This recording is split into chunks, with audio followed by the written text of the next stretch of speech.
Well, hello everyone. I'm your not so humble dungeon master, Usabeni Yume. And I really appreciate everyone coming to my first ever game where I will be the DM and the other members of VTT will be my players. Oh my Why did I know you were gonna say that? Because you know me so very well, so very yeah. well. So today the game is called Uncanny Events, The Happening of 1981. But before we jump into that, shall we hashtag plug ourselves? And it's so cool that I get to choose who goes first now. So going last will be Merlin. Okay. But going first will be Pastel. Hi, I'm Pastel Snake on both Twitch and Twitter. I'm getting back to streaming this week, doing a bunch of different games. I think every day this week. And then on Tuesday, me and Merlin are going to do mini makers in the morning. So that'll be fun. On Thursdays, we play a game called Glitter Hearts, which is a PPRPG centered around magical girls at 8 p.m. Central Daylight Time. Cool. Check Pastel out. She's an awesome snake. And I don't know if I'm still trapped in her dungeon. I'm not sure yet. But Astrid, will you please hashtag plug yourself? Why, yes, of course. Hello, everybody. I'm Astrid, and I stream here on Twitch. I play mainly RPGs, and I also make a bunch of art. So if you want to see some chaos and constant thirst, credit to me, feel free to stop by at Astrid Arcana on Instagram and Twitter and on Twitch, of course. And yeah, I am very excited for today. Yes. She can drink the ocean and she'd still be thirsty. Oh, yeah. Windham or Windy, will you please hashtag plug yourself? Yes, hello, I'm Winton Vossler. Usually a detective. Today, not quite so much. I usually play just a bunch of video games on my own channel, but here I typically play the murderer's child soldier Dante. But I'm shaking that up today by actually playing an adult. Yes. Beautiful. We will see if Windy's character is also a murderer. 100%. I have no doubt. No doubt in my mind. Yeah. Okay. And then next is the adorable plant killer, Riza. Eva could be seeing this. Hello. I am Reza. I'm playing Robbie Maxwell today. I hope I wouldn't be sounding too bad because I got a little cold. I'm a little stuffy, but I hope maybe it's gonna add to the character. Who knows? I'm very excited for this. Very much. And last but not least, the humble player, Marlon the Magister. Well, hell.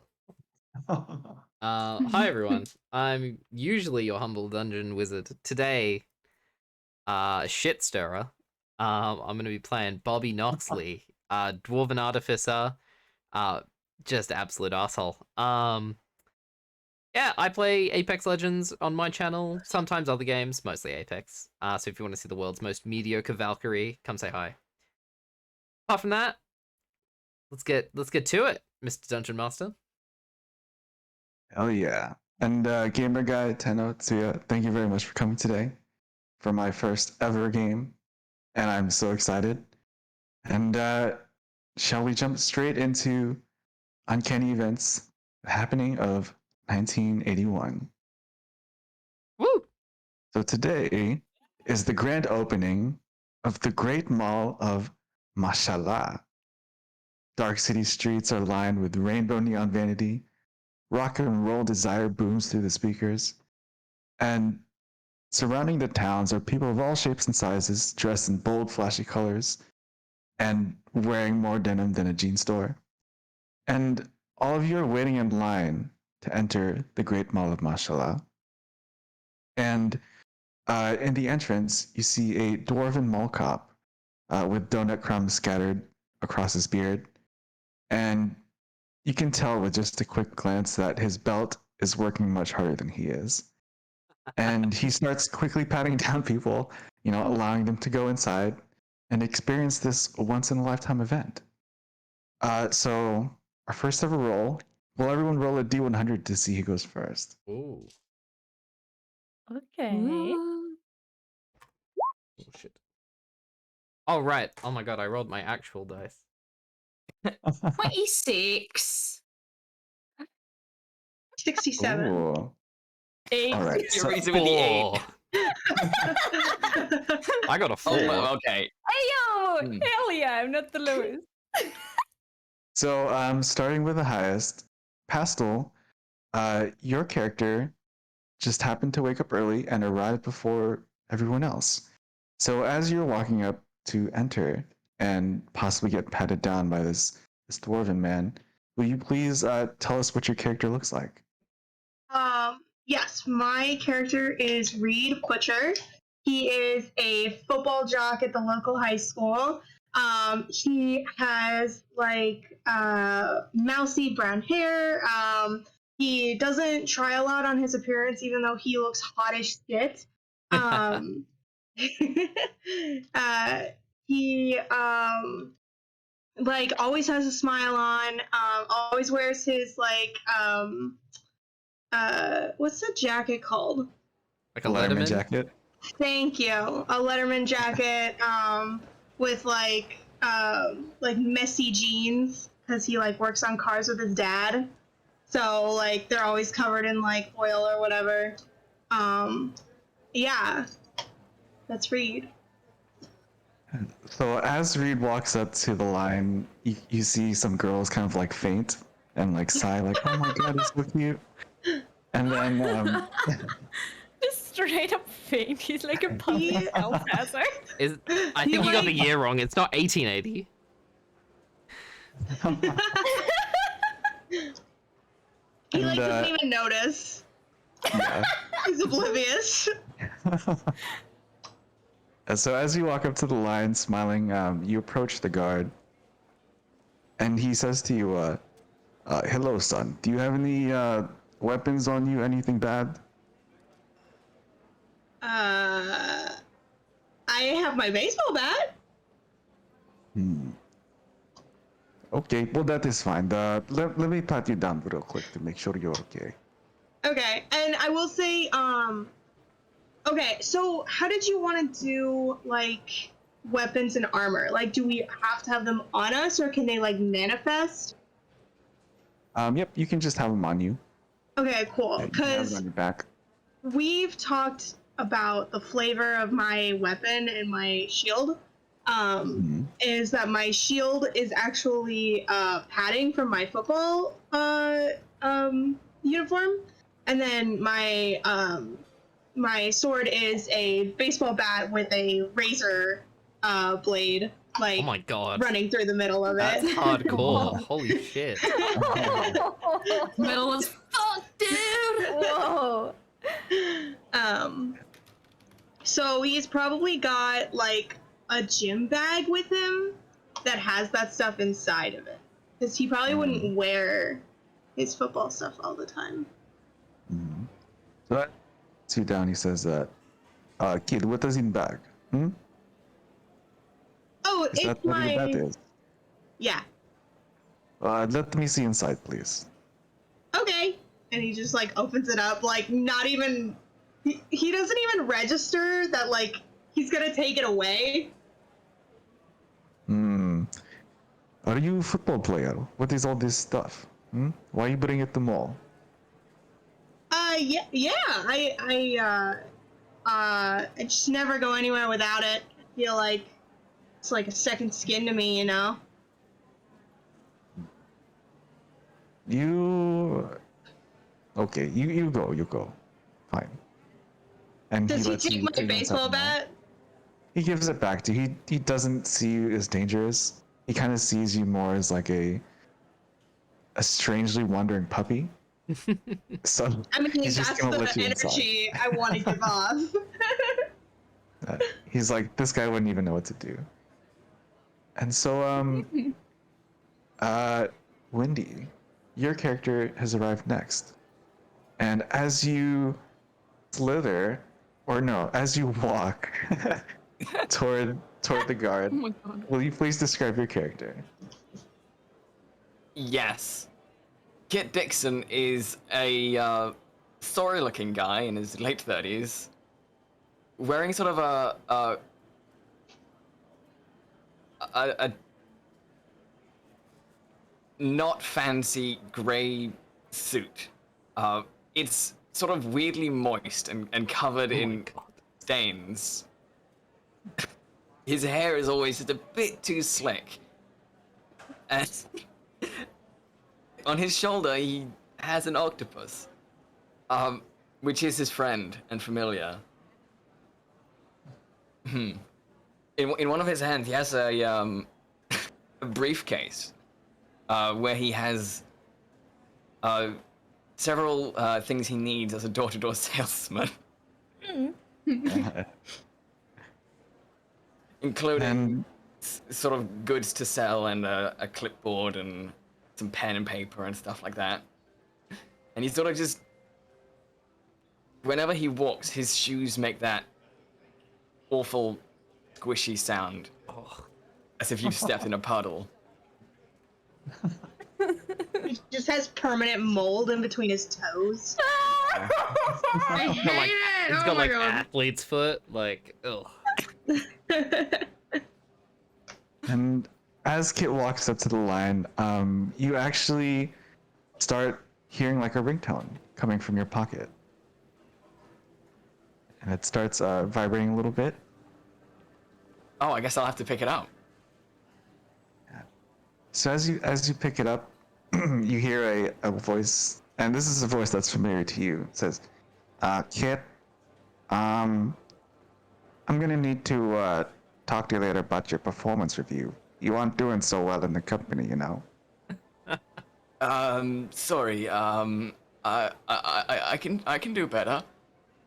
You know, it's just, it's been hard nowadays. People aren't buying it as much, lately. Look, Kit, we're gonna need to sell that snake world right away, okay? And if not, I'm gonna have to take away your pay again, all right? Yes, I understand, Chief. Yeah, I'll get right to it. If I don't see any more progress in the next few days, I don't think your wife and kids will be too happy about it, all right? Yes, I understand. And then, as you're talking, someone in line says, "Hey, don't stand over there. Get in line." And your boss says, "All right. Well, I'll call you in a bit. Make sure you get me that money, okay? Yes, I'll make some money. Yes. Or else I'm taking those powers away from you." And he hangs up. And then the dwarven policeman says, "Hey, what are you doing? Come on. We do not have all day." I'm sorry. Yeah, I'm on my way. And as you get closer and he goes to pat you down, he says, "So why are you moist? What is this?" It's milk.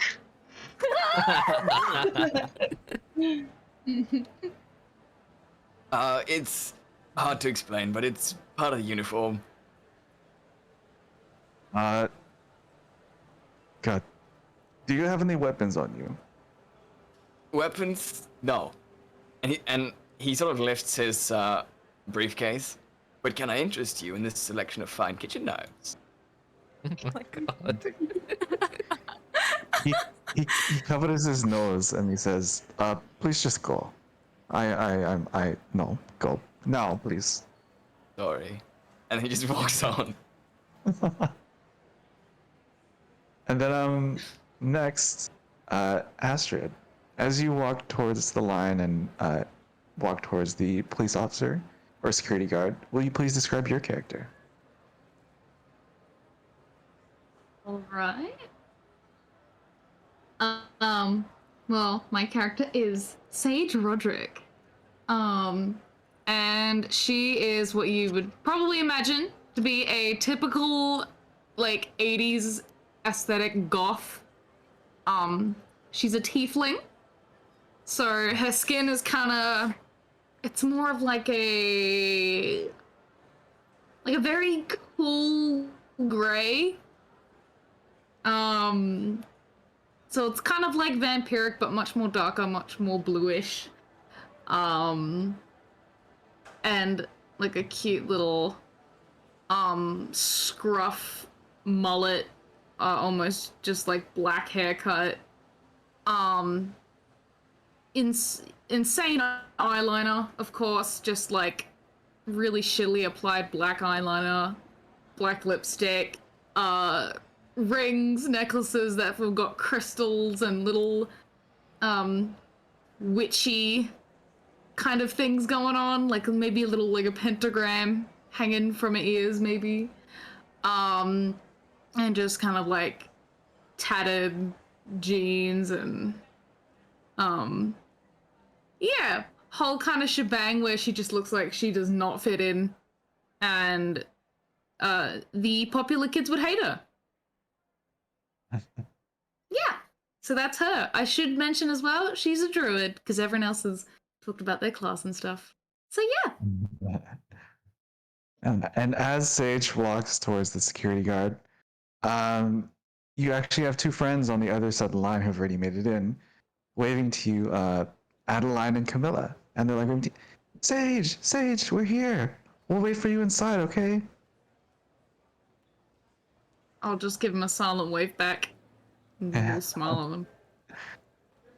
And then the security guard yells, he says, "Come on, girl. We do not have all day. Hurry up." Alright, jeez, I'm going. Fuck. And I need to pat you down, okay? So no funny business with me. I'll make sure. Do you have any Like, weapons on him, you? like, fuck you. Do you have any weapons on you, of any kind?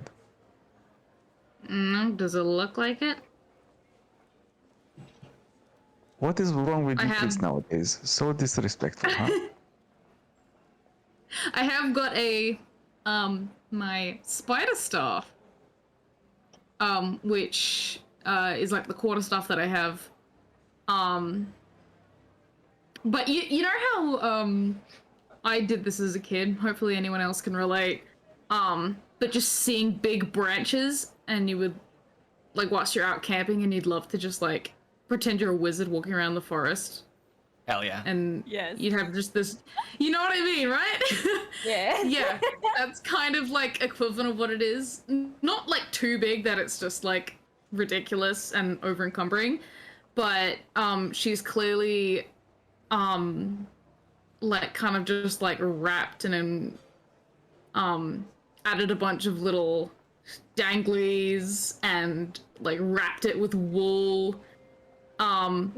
Just, like, a full kind of, just, like, like an Etsy project wand, but massive, like a quarterstaff size. That's my best description of it. Just kind of, I'll probably be holding it, actually. Just like as a walking stick almost, but it's, yeah. And he says, "My God, kids nowadays dressing like it is Halloween every day. All right, get inside mall. Get inside mall." Thanks.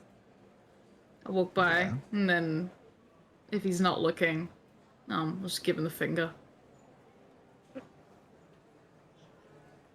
And next, Eureka, as your character approaches, will you describe your character?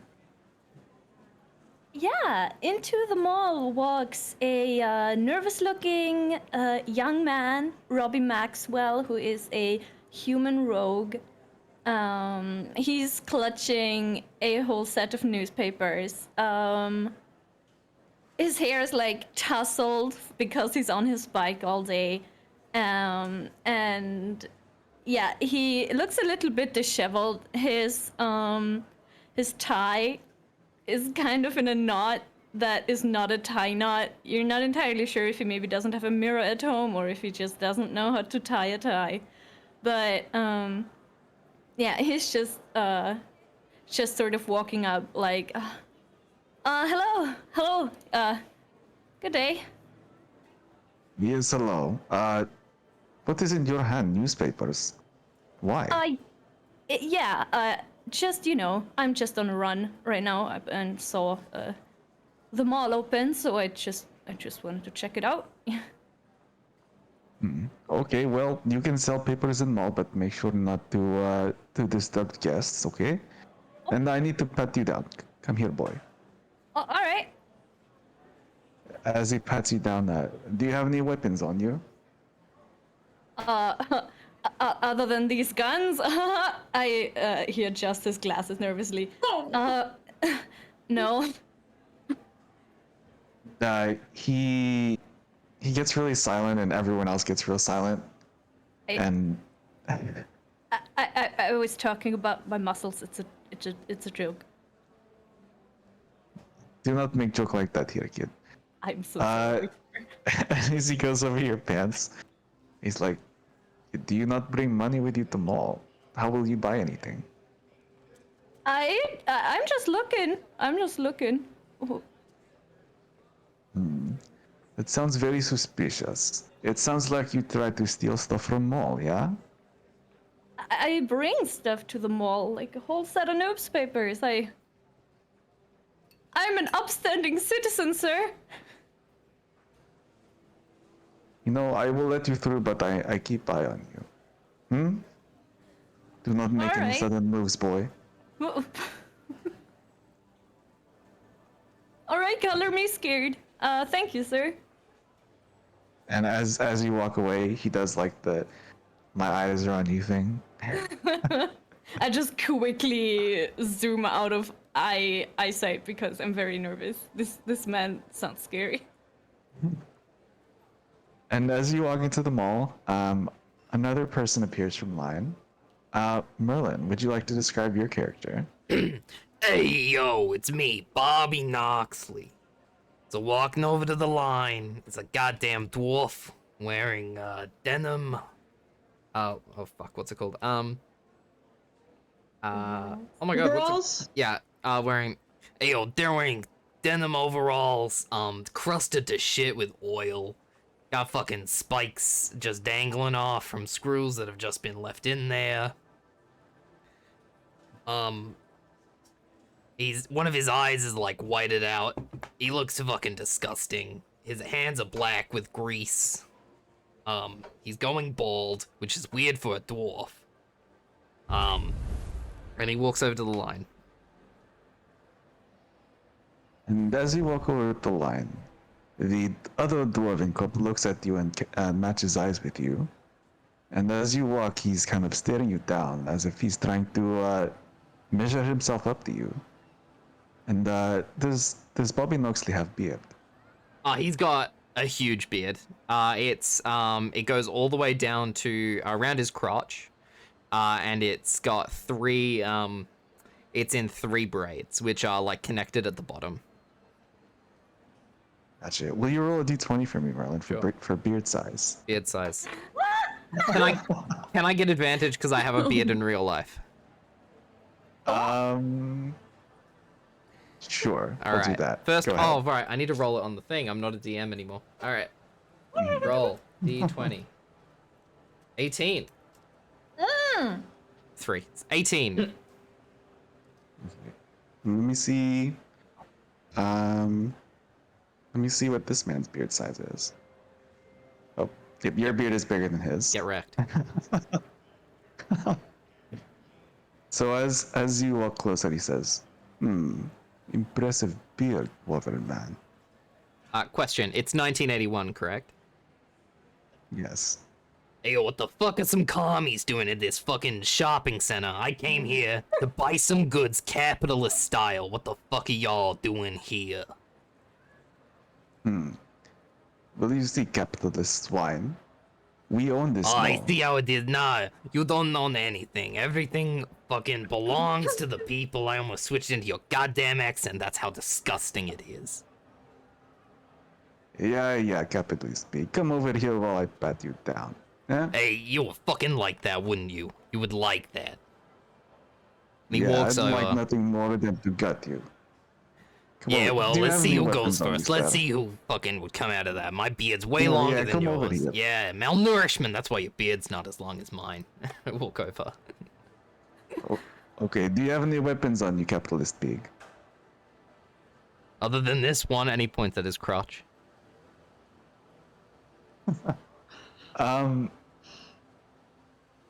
Capitalist pig, come over here. Let me pat you down, yeah? He walks over. Do you have any weapons on you? I have a spanner. Or like a wrench. I don't have anything else on me.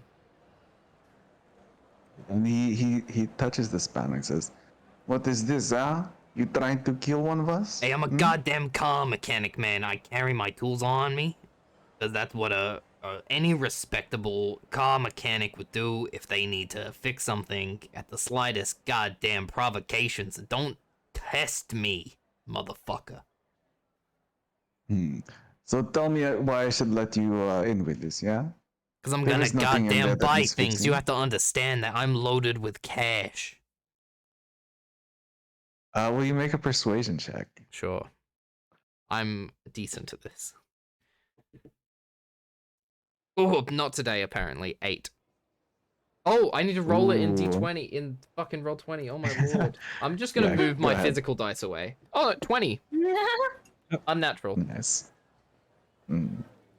So he says, fine. But listen, everything in there is for the motherland. And then he lets you go inside. Alright.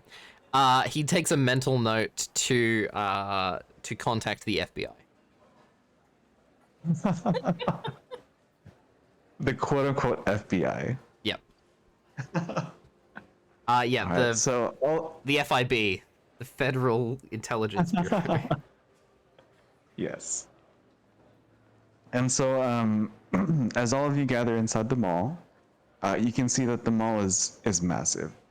You see, like, there's probably like thousands of stores, and you know how in specific malls or shopping centers sometimes they have like a little train that goes around, like for kids. This is a full-size train. Yeah. Oh, And it's kind of like going throughout the store. damn. And so there's a huge crowd, and you can see that there's a stage as you enter. And on the stage is this giant dressed in a very, very fancy all-white tuxedo. And he goes up to the microphone, he says, and he kind of taps it, and there's like that feedback that normally happens. He says, is this thing working? It's work. Okay. Greetings, my honored guests. My name is Prince Mashallah. Once upon a time, I used to be in your shoes. Similar to all of you, my family was not so well off, to say the least. Yo, speak for yourself. However- I'll heckle. Some guards will like come to you and be like, "Hey, you must be quiet, okay?" Last chance. And then Prince Mashallah is kind of flustered by the interruption. He says, however, my father graciously gave me a small gift of 1 million gold, which I used to pick myself up from my bootstraps and create the corporate empire I now own today. And as he goes into his incredulous speech, weirdly enough, the lights flicker on and off several times. And he says, huh? Please excuse me, honored guests. And the lights flicker on and off again. Okay, well, let me just start from the beginning. No. As he starts his speech again, a medium-sized portal actually opens up within his belly. And he says, oh my, that's not right. And it's small enough to where like a hand pops out of it. But then suddenly the portal gets a little bigger, and then you see a leg pops out. And then it gets even bigger still, and then a humanoid figure jumps out of the portal, dressed in all black. And as the humanoid figure stands there, silently scanning the area, Prince Mashallah says, excuse me, who are you? You're not supposed to be here. And he looks down at his belly. This portal is not supposed to be here. And this stranger kind of just tilts their head to the side, and then they jump back into the portal, and it disappears. And in its place is this empty hole in the giant prince's stomach. And he looks at it, and he kind of like puts his hand through it, and he says, well, shit. And he drops to the ground, dead, with a large thump. Hey, yo, good riddance, am I right? That fucking asshole. Hey, if we'd let him, like, keep going, he could have become some politician or some shit. As he falls to is the ground, anyone gonna call an ambulance? Yeah, yes, I have a phone. I quickly tap in. Do I have connection? Can I call an ambulance? you can try. I would like to do that. You see that when you try to pull out your very, very big cell phone from the 80s, So big. there's actually just like a flat dial tone, and you don't get any connection. I can't get a connection, but I'm gonna go I'll get help. And I would like to run towards the exit. And so as you try to run towards the exit, the crowd erupts into chaos and screaming, and they all try to go towards the exit. But as they start to walk there, some black ooze and mold forms on the doors. And as some of them try to escape, they actually get sucked in by the mold, and you can just hear screaming until it finally turns into like this muffled scream, and you can hear them inside, and you can see the ooze like pulsing. And the rest of the big mob tries to basically trample over you guys, and I'm gonna make you guys roll an initiative check, not for combat, but to see who's going to react first in avoiding this mob. Ooh. Can I do something else? I'm sorry. I don't want to like.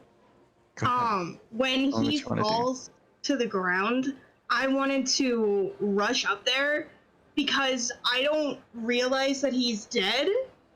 I just want to help. Aww. Good.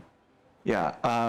So I'll do you after, and then we'll do the people stuck in the crowd first. Do you still want me to roll initiative? You're good. You Okay. you can be like reacting right away, like as soon as he starts falling. I am gonna walk towards the stage. I'm not gonna go help him. I'm gonna walk away from the crowd.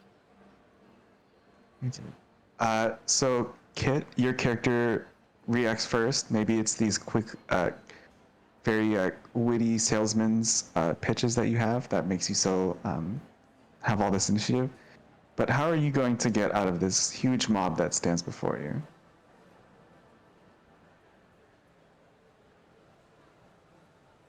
I think Kit just kind of walks and people naturally sort of take a step back when he touches them. Let's see. So he's like all lubed up, and he just like Slides through. Okay, great. Will you make a dexterity check for me? Sorry. No, not a dexterity check. An acrobatics check. Aha. 15. Ooh. Ooh. Yeah. So you get out of there scot-free. People, as they kind of like brush upon you, like start gagging. And then yeah, so everyone keeps a pretty wide berth around you, and you get there, you reach the stage where you see Raid. And then next is let's see, Bobby Noxley. How are you going to get past this rabid mob of people? I'm not. I'm gonna go towards the stage, away from the mob. Bobby, I don't like people. I'd rather be near cars. The 2001 Disney film. So yeah, he'll just go towards the Doesn't exist stage. yet. I know. I will say, Merlin, Mhm. that in order for you to get to the stage, you're gonna have to go through the mob. All right, that's fine. I'm just gonna muscle my way through. Okay, okay. Will you please make an athletics check? It's an 11. Ooh, an 11. Okay. I'm going to roll a 1d4, and that's how much damage you're going to take. Oh, okay. You're going to take Oh. 1 damage. Okay, that's You're fine. stepping on the dwarf, eh? Mm-hmm.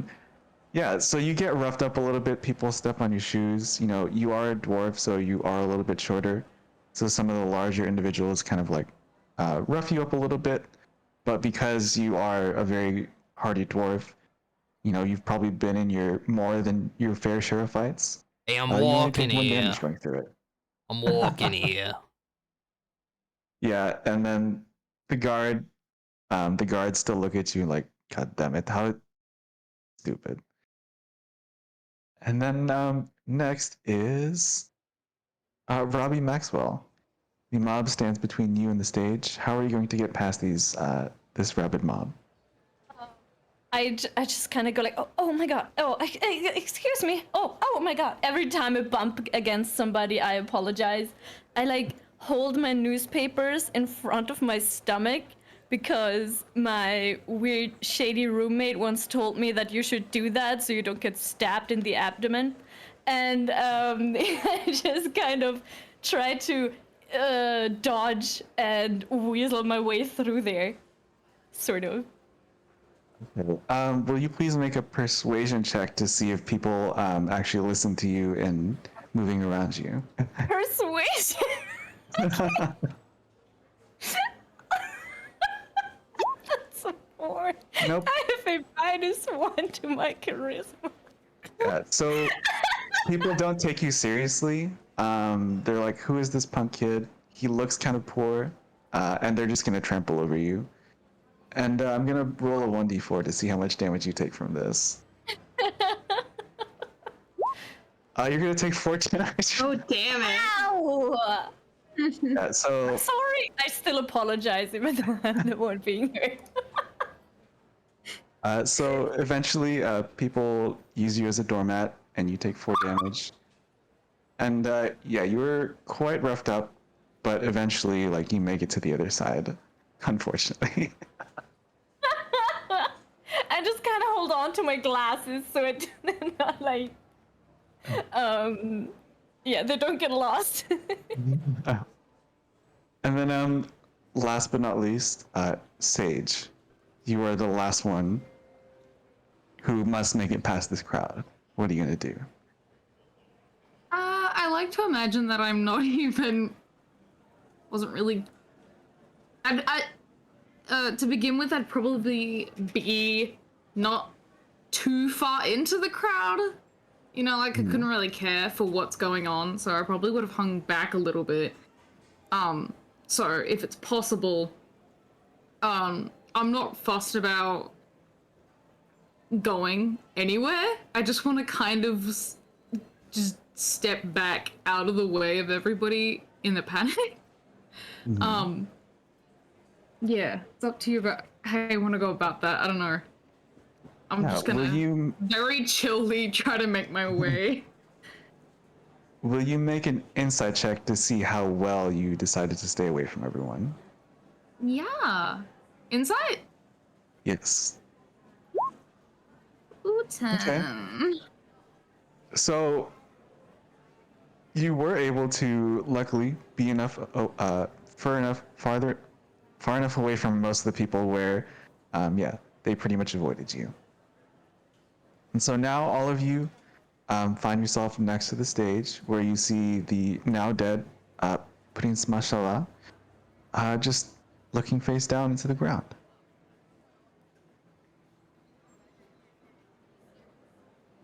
Oh, guys, I think he's dead. No fucking shit. Hey, yo, God. good riddance, if you ask me. Oh God, what are we gonna do? What are we gonna do? Oh my God, imagine we're gonna be implicated. Don't touch the body! Don't touch the body, anybody, or you'll be implicated in the crime. I have already touched the body. No! Hey, yo, Pretend you didn't touch the body! Is there blood on you? I don't know. Is there blood on me? Let's see. Make a investigation check. Oh no! I'm Okay. not So, good yeah. at those. So if it was higher, you would have actually like started like he would have jumped into his like a body cavity and tried to like look inside. But because you were very bad at investigation, you only like looked at the place around him. So there's actually no blood on you. I went down on the ground on my knees and I tried to like hold him up like they do in like those war movies. Oh my Right? God! And I'm just like, guys, I think he's dead. Please! Oh wait, don't I? Wait, aren't you the sport guy? The sporty kid? Oh shoot! You know what? Oh, Hi, Robbie! hi, Reed. Stop! Please don't touch the corpse. Yay! And then he lets go. Oh my God, this is so disgusting.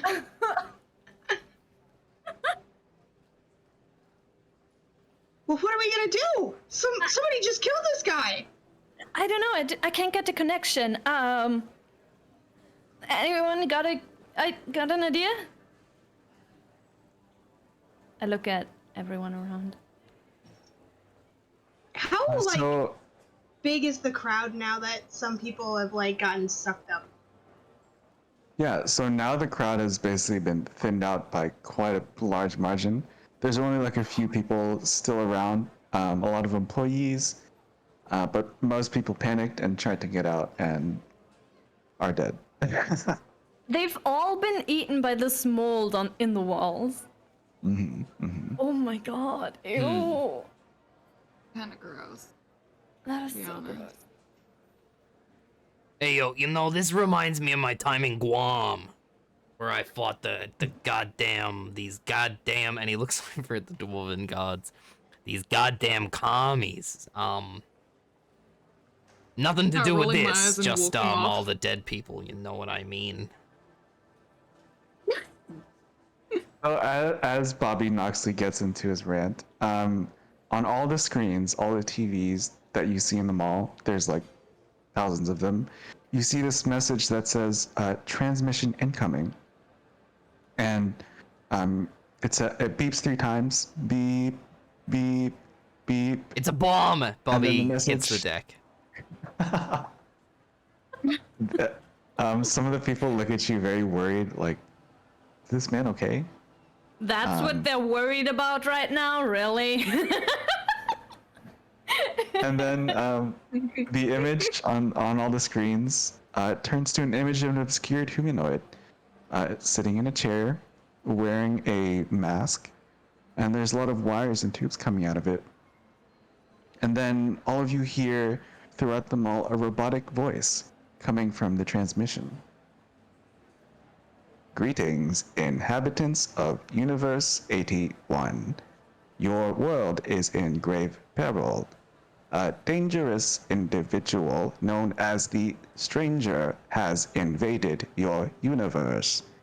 As long as he exists in your world, oddities and monstrosities from the other side will continue to manifest due to the presence of an unstable energy called alternatium. find the instrument called the looking glass. It will allow you to track high levels of alternating radiation. And if you happen to cross paths with the stranger, do not engage. The stranger is too powerful, too dangerous. Death awaits those who fight the stranger. As long as I have connection to this universe, I will assist you. Dude, that guy's a dead ringer for Darth Vader. Hey, yo, you know I loved that movie when it came out 4 years ago. 3 years Holy ago? shit! No, you're right. 77. I looked it up because I didn't want to make the reference if it wasn't out yet. Hey guys, you know The Empire Strikes Back comes out this year? Roar. Oh my God. And then you hear another message from the thing. I can hear you. This is not a pre-recorded message. Oh, wow. I totally yes. thought this was a pre-recorded message. No, I can hear you just fine, human boy. No, only the villain would pre-record a message. I can assure you I am not a villain. I am here to warn you of the incoming threat to your universe. You must find... Well, Go yeah, ahead, the threat's already Dwarfen Man. here. Hey, yo, that's exactly what a goddamn villain would say. Yes. I don't know, I think- Choose to believe me or not, you will start to find monsters and oddities invading your world. So if you do decide to help, you must find the looking glass. You will follow disturbances of what your universe calls electronics.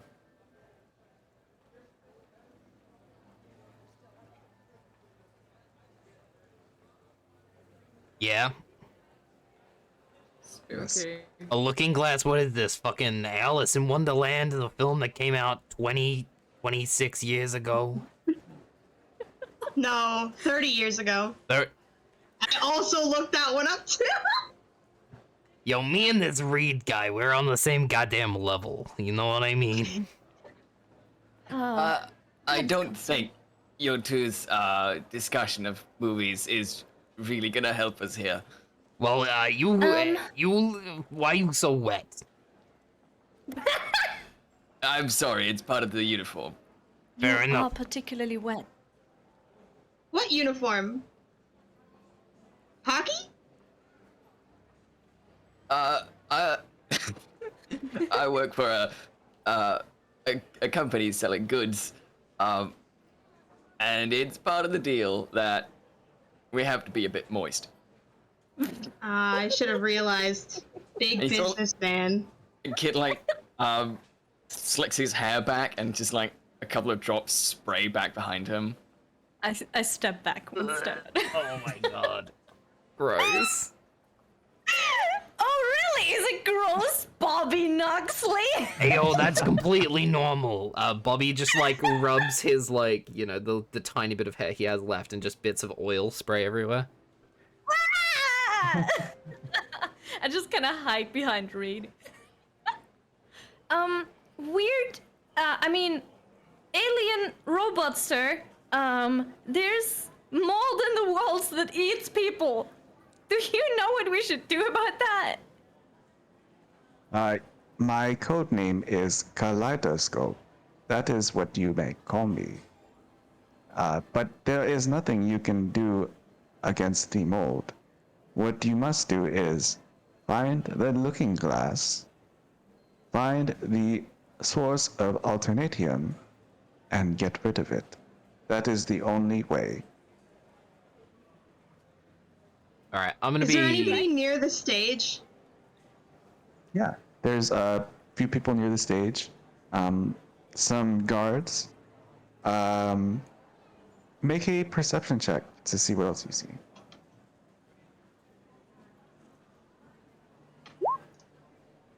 Okay.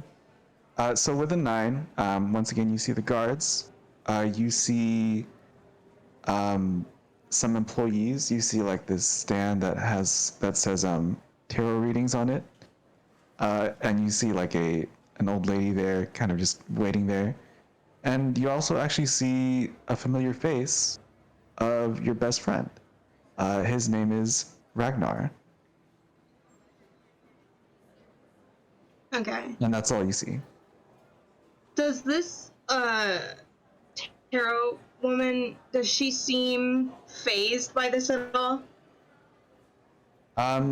She probably normally would be, but you can see that next to her stand, she has some questionable materials next to it that release some type of vapors that are probably contributing to her calmness. Opium.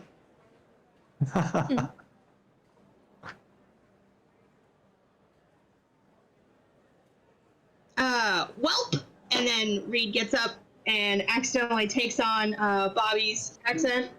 Wipes off his jeans, and he puts his hands on his hips, and he's like, I guess we got a looking glass to find. And he kind of like half salutes, and he goes down to, what was his name? Ragnarok? His name is Ragnar. Ragnar? His And last he- name is Rock. That is canon now. His full name is Ragnar. His last name is Rock. And he claps him on the shoulder, and he's like, let's get a lookin'. Raid, is that you? Oh, I can't believe you're here. I can't believe what's happened. It's crazy, isn't it? Yeah, that dude's dead. Yeah, I know. And as he says that, he actually hugs you, and you can feel him kind of like shuddering a little bit out of fear. And he says, Oh no! Okay, so something I didn't say about Reed when I gave his introduction, because I didn't think it was gonna come up. Well, I knew it was gonna come up, but like I didn't think it was gonna come up this hard, is that he's a closeted gay and he has a thing for his best friend. So like as he's like shuddering, he like pats his back like in a friendly bro way, which turns into like rubbing his back in like a not friendly bro way on accident. And he's like, dude, we're gonna figure this out. We gotta. "Yeah, well, you are the quarterback, so I'll follow every lead that you got, and I just really want to get out of here and, get back to my family and, just throw some ball with you."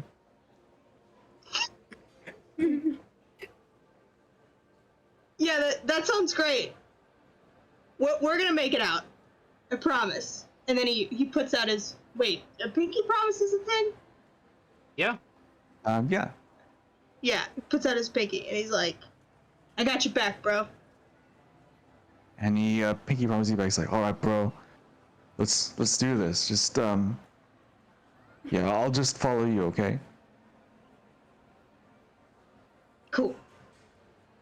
Bobby just like his head just like kind of like comes in slightly. He's like, "Hey yo, that's what I said to my buddy back in Nam.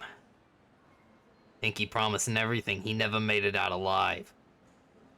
All I had left was just his left pinky and his penis. That's all that was left of believe- him." Stop. I believe we're gonna get out of here. I promise. And then he puts out his pinky to Bobby. "I'm not taking another man's pinky, thanks." He just leaves.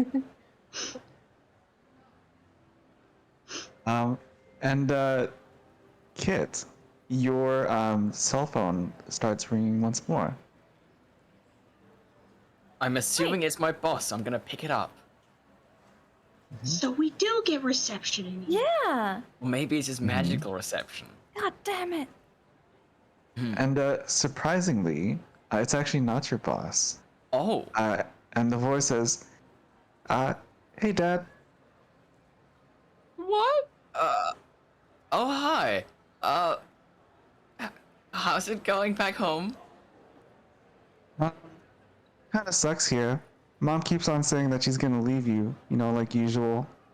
Oh my Um, Oh god. yeah. I, I, I promise it's gonna get better soon. I just, Dad's job just needs to pay a bit more. Yeah, well, I know it's hard for you, but I guess whenever you get back, let's play D&D again, okay? Yes, of course. It might be a while. This mall opening that was gonna be a good opportunity seems to have been a bit of an issue. But I'll see you when I can get back. That I know you can figure everything out. You're really smart, and yeah, I'll see you soon. See you soon, sweetie. Oh, I'm so sad. But And then, Can I notice Sage? sure, yeah, she's standing right there.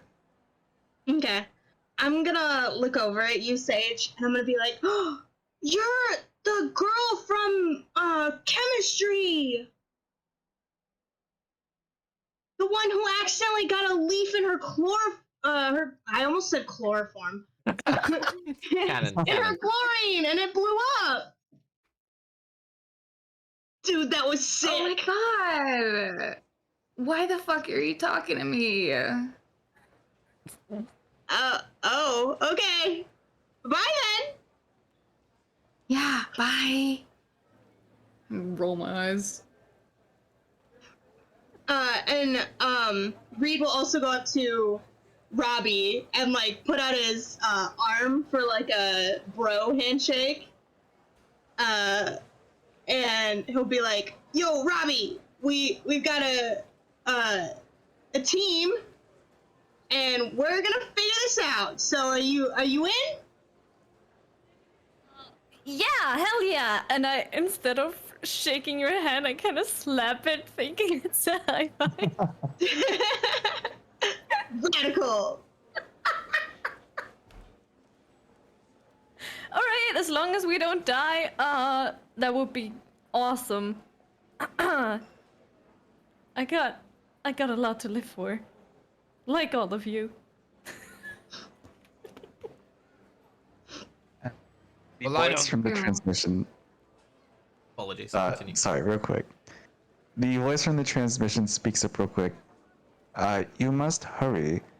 The looking glass will be in a place where there are a lot of disturbances with the electronics. So follow any signs, and that should lead you to the looking glass. Alright. Bobby's gonna out of his, pockets, he's gonna pull out he tries to pull out a magnifying glass, but everything he pulls out of his pockets is like a little bit fucked up, so it's more like a big piece of glass. And he just pulls it out and he just holds it by the point, like the spiky bits, and just like begins looking around. And he's gonna begin looking for electronics that are fucky wucky. Okay. Will you make a? Let's see. May I ask, just for clarity's sake, he said the looking glass is gonna cause electronic disturbances, or the alternium? Both the looking glass and the alternating will cause electronical disturbances. Oh, okay. Okay, then I'll also get out my brick phone and see if it reacts to anything ever. Okay, so both of you guys are going to kind of do this together. So will both of you do a let's see, what would this be? Investigation. Arcana check. Yeah, let's do an Arcana check because it'll be the equivalent of technology here. I got a 6. And then what does An Hans? 8. Damn. Okay. So and Bobby, remind me again what you're using to look. Just the glass. It's a piece of like car windscreen glass that has been shattered, and it shattered in like a pattern that he thought was cool. So it's just a piece of raw glass. Like there's nothing around it protecting his hands. It's just a piece of glass. Okay. So starting with Robbie, as you start to listen into your phone, you can hear that as you start to like point it towards certain directions, the frequency either gets lower or higher. And then Bobby, as you look into just this piece of glass, it doesn't really tell you much, but it does kind of like magnify things that are in the distance with you. And you do see that really far into the distance, because once again, this mall is very huge, you can kind of see the train going a little bit haywire and actually crashing through some of the stores. Well, that's not good. Well, I hope that wait, I I can't hope see that this. mechanic is well paid.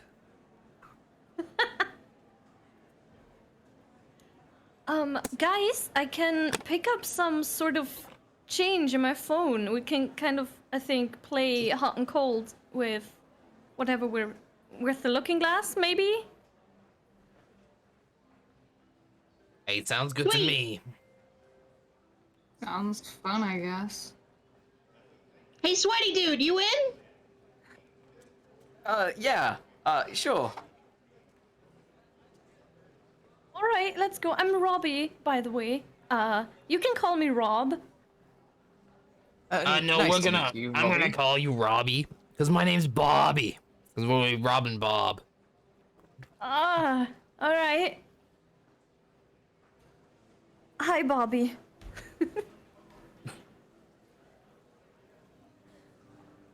Well, lead the way, Robbie. And he claps the back of your shoulder. I'm gonna. I thought you said. do I thought you were gonna Oh, shit. like. I thought you were gonna smack his ass then.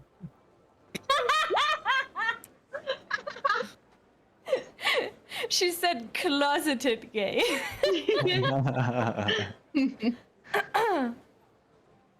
Oh my god. Sage? Just say nice it's of you him. guys. Yeah, and I just lead the way. I'm sorry. Sage accidentally murders someone. Oh my god, that's so funny. Okay, so as you hold out your phone, Sorry. It's okay. so as you hold out your phone, you notice that there's like mainly 3 different directions where the frequency gets a little bit higher than normal. And you don't exactly know, what stores might be there. You can ask around to see if people know, or you can just go ahead and start going in any of those 3 directions. Are there maps? Like, you have in malls, like there's a map on every story?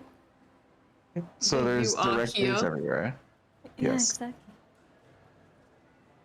So there's that all around, Are basically. we all together, by the way? Sorry. Yeah, I believe so. Yeah, now I think we Cool. are. Like we're kind of Hmm. investigating together.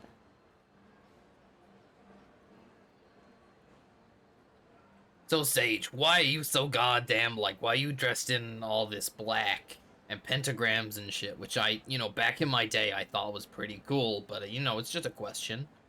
Nothing rude. Oh god. Why are you just so fucking insufferable?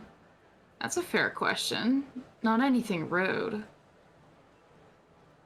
Well, respectfully, you've achieved nothing in your short life. As far as I'm aware, you're fucking useless. You've done nothing but complain, because you're a little bitch. I went to war, Okay. and won, thank you very much. Okay. Uh-huh. Sorry. Who are you? Who the fuck are you? I just run ahead because I this is like asked bringing you. up bad memories for me. Asked so you do you- first. Does Robbie go towards the directory, or do they start just, or does he start just going towards any of those three directions? If it's 3 directions, I'm gonna go for the central one. Okay. Is everyone gonna follow, or are you guys gonna argue a Sorry. little bit more? I didn't mean to interrupt you. I thought they were arguing while we were Yeah, we're walking. arguing and walking. Okay, cool. Yeah. Yeah. So I as just- you, Pick up the pace Go a ahead. little bit. yeah, no problem. And so you guys are walking, and Raid's friend Ragnar still follows. He's kind of like holding onto your jacket, which is looks a little bit strange because he's a lot bigger than you, and he looks a lot more scared than you do.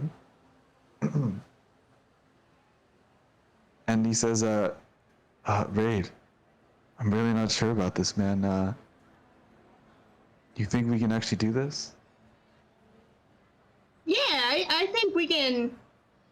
Come on, just think about it. Like, we got a good team here, and he looks back at the two that are fighting and kind of gives a little bit of a fake smile. And he's like, "There's nothing we can't do." But Yeah. dude, I totally understand if you want to like sit this one out and be in the food court or something. Get a corn dog. Ooh, actually, get me a corn dog too. All right. Well, you are the QB, so let me go to the food court real quick, grab us a couple corn dogs, maybe some sodas, and then I guess I'll meet you. Where should I meet you? Yeah, meet up at, and he looks over at Robbie and he like whispers over to Robbie, where are we going? That way. And I'm falling towards where we're going because I have no idea where we are. You know what? Let's stick together until, you know, like, okay, you'll have to remind me, how prevalent are, like, monsters? Like, is it something that, like, would be an everyday conversation? Or, like, something that Reed would have gone up against before? So in this world, it's almost like modern civilization in a way, where most people won't go up against monsters. Some people will, but Ragnar from the football team, probably not. Okay. Do you mind if I say that I've done it once or twice? Like, not on a regular basis, but, like, I've gone up against monsters before? Sure. Yeah, Reed's probably been camping a few times and come across a few monsters. So yeah, go ahead. Cool. Then I'll look over at Ragnar and I'll be like, you know what? When the monsters come out, you know what? When the black ooze comes, just I'll help you with the plays, okay? We'll get through this. We got this. And he puts out his hand like a go team. You know what I'm talking about? And he puts his hand in there, and Ragnar kind of looks towards the rest of your strange companions. He's like, "You guys getting in on this or what?" I politely hold out my hand. Bobby wipes his hands on his already dirty overalls and puts his hand in, even though they're, if not more dirty. I shudder.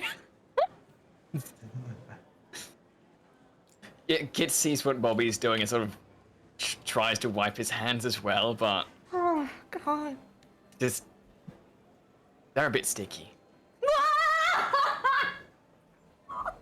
So are my hands. Just in a different way. The sage put her hands in there as well. In where, sorry? In the We're little doing a team huddle. yeah, in the little team huddle that they have.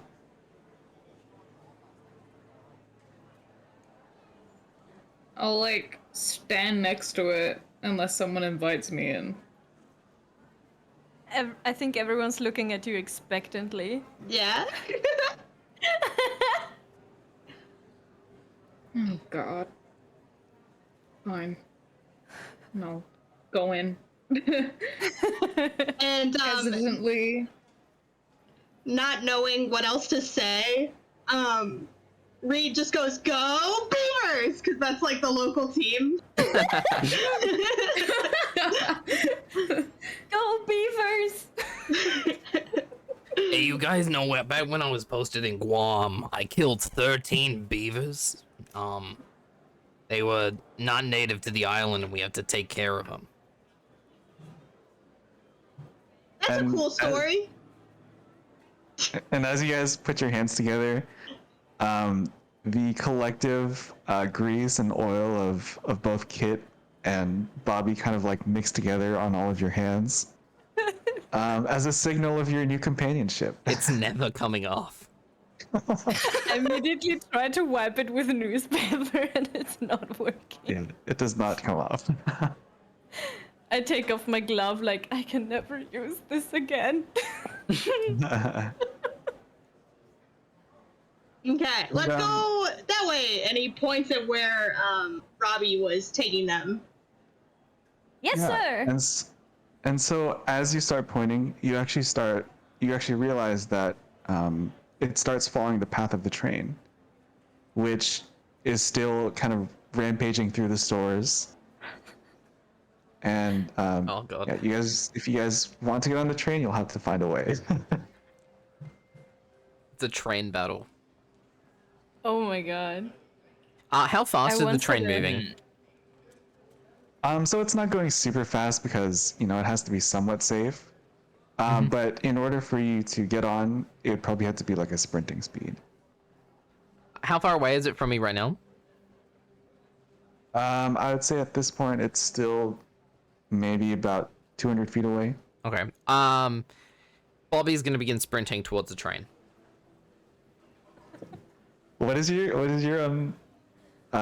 walking speed? 25, Or but is I'm it your gonna use my action to sprint, so 50 feet. Okay. So all of you guys see Bobby sprinting as fast as his little legs can take him. Oh, he's not wearing shoes. Oh no, he is wearing shoes. God. Jesus. And for the Give me a sake of minute, this, dudes. they're gonna be flip-flops just for the sake of it. And you can see the bottom of his feet are extremely dirty. Oh yeah. Caked in oil and grease. Hairy. Well, tell me if this will take my full turn, Yume. But I would like to put down my duffel bag and get out my pads and my baseball bat. Yep, you can put that on just fine. Cool. Yep, it won't even take a turn. You can just easily put it on. Oh, okay. You've Then done- I will you've done this a lot of also times. start sprinting. My speed is 30 feet, so Okay, I will awesome. be a little bit in front of Rutler's character. All right, so both Raid and Bobby start sprinting. What are the rest of you guys going to do? I will also follow them, but I will use my bonus action and not my action to sprint after them. Awesome. Rather than sprinting onto the train, Kit is going to throw his familiar onto the train.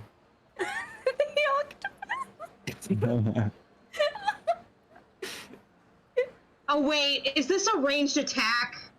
Yeah, I was going to say, Fuck. make a No, it automatically goes towards me. What? Yeah. Oh, because of the shield? Yeah. Well, Oh, you go ahead. Well, I mean, I'm sorry. A former companion had that shield before, and I think it is if it hits within a certain, if it's aimed within a certain radius of you. So the train is further away, so it wouldn't attract it. Yeah, 10 feet. Okay. Cool. but also, Wait, I'm he's- just like not throwing to harm. It's just gonna stick to a surface. So sticking to your shield would be good. Well, how far can you throw him? I have no idea. It's not a move I Um, have. I'm just throwing my pet. Yeah, Maybe an let's- athletics check? Yeah, make an athletics check. 11. Okay. Yeah, so within 11, you can throw it, let's say 20 feet, and within 11, you have pretty good aim. So if you want to, you can throw it at a surface or you can throw it towards raid.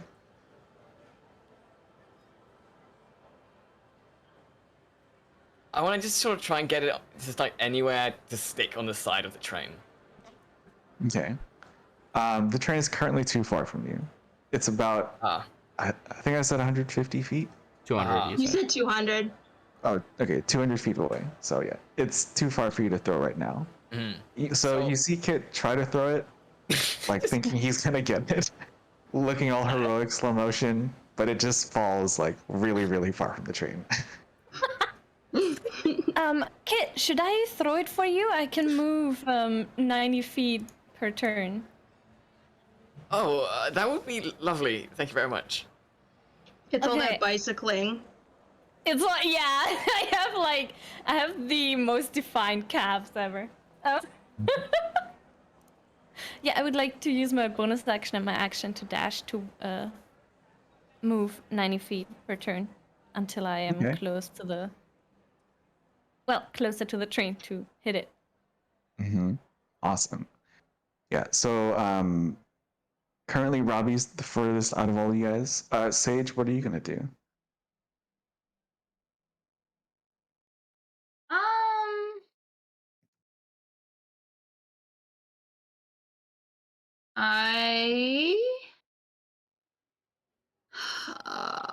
I just realized I never considered wild shape. I forgot about that. I have a list up somewhere. Here we go. Wild I shape got the into a beast fox. list. Octopus.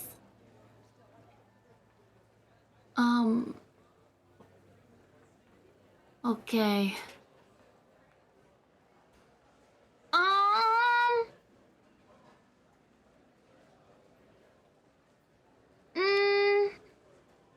I don't know what's fast. I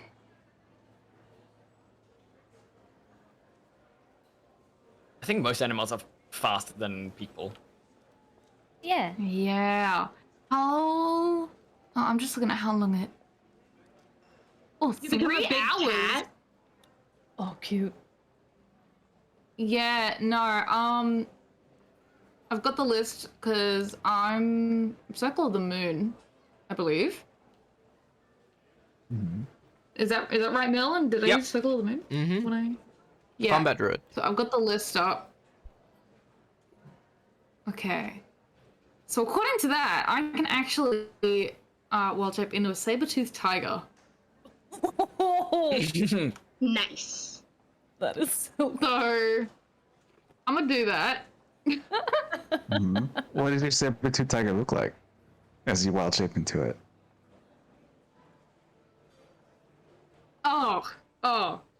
It has to be like black fur, red eyes, just as edgy as I can get it, you know.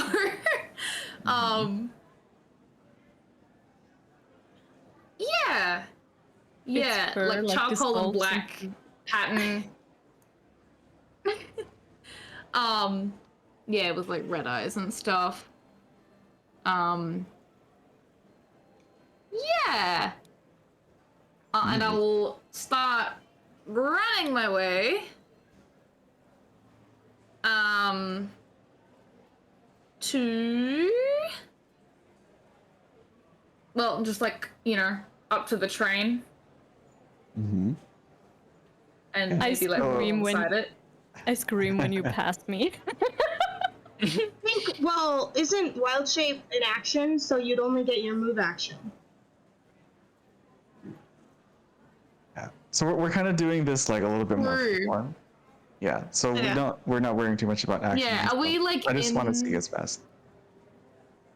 Not in combat, no. Okay, yeah, cool.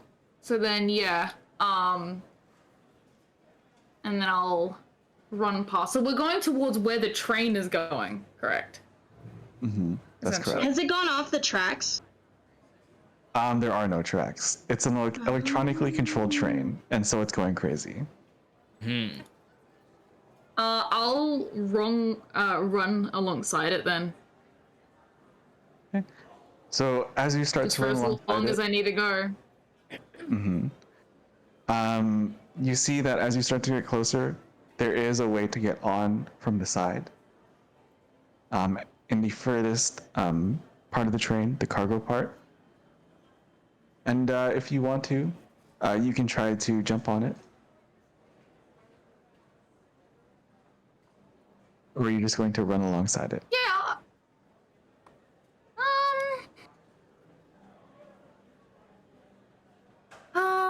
Is there risk of? Oh, is there risk here?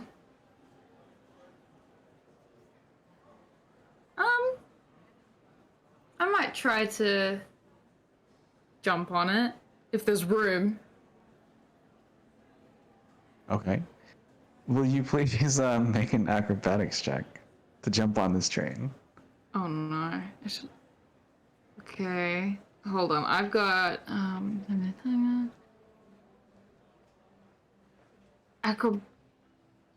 acrobatics? Oh no. This doesn't help. Oh. Okay, now how do I go about this? Because I'm a saber-toothed tiger and I've got yeah. It's got 2 better decks than I do. So just roll a Well, I d20 and then have- add that 2 decks. Well, you would add the Okay. whole dex. What, the whole decks, huh? Nothing but the decks. Yeah, exactly. Look, I'll just roll a d20. Holy shit. Okay. So then that's a 21 because the saber-tooth tiger gets a +2 to dex stuff. Because it's skills that it's good at, it's perception and stealth. Nice. Yeah, so with Okay. cat-like 21. reflexes, Hey. cat-like reflexes, you easily jump onto the train, and using your claws, you kind of like dig into the sides of the train, and are able to stay on there with relative ease. And you see your newly formed ooze companions still running after you, and the closest one is Bobby.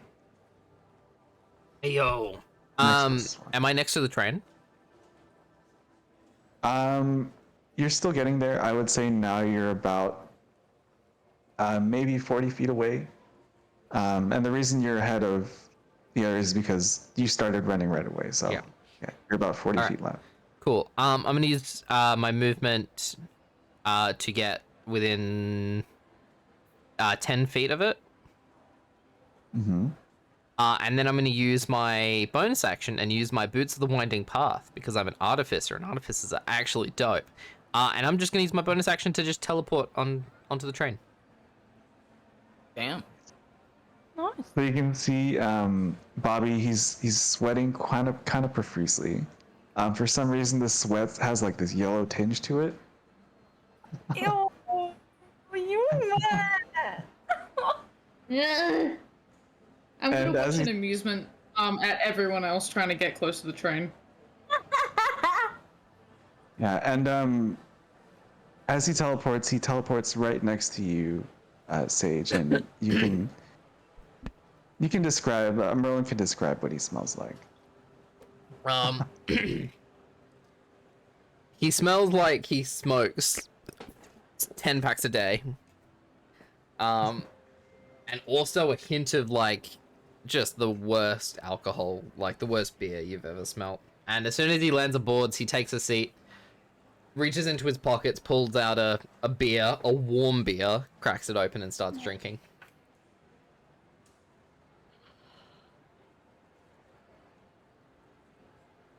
I All right, just, and then as a ahead. saber-toothed tiger, just do like an unimpressed growl. And if a saber-toothed tiger could roll its eyes.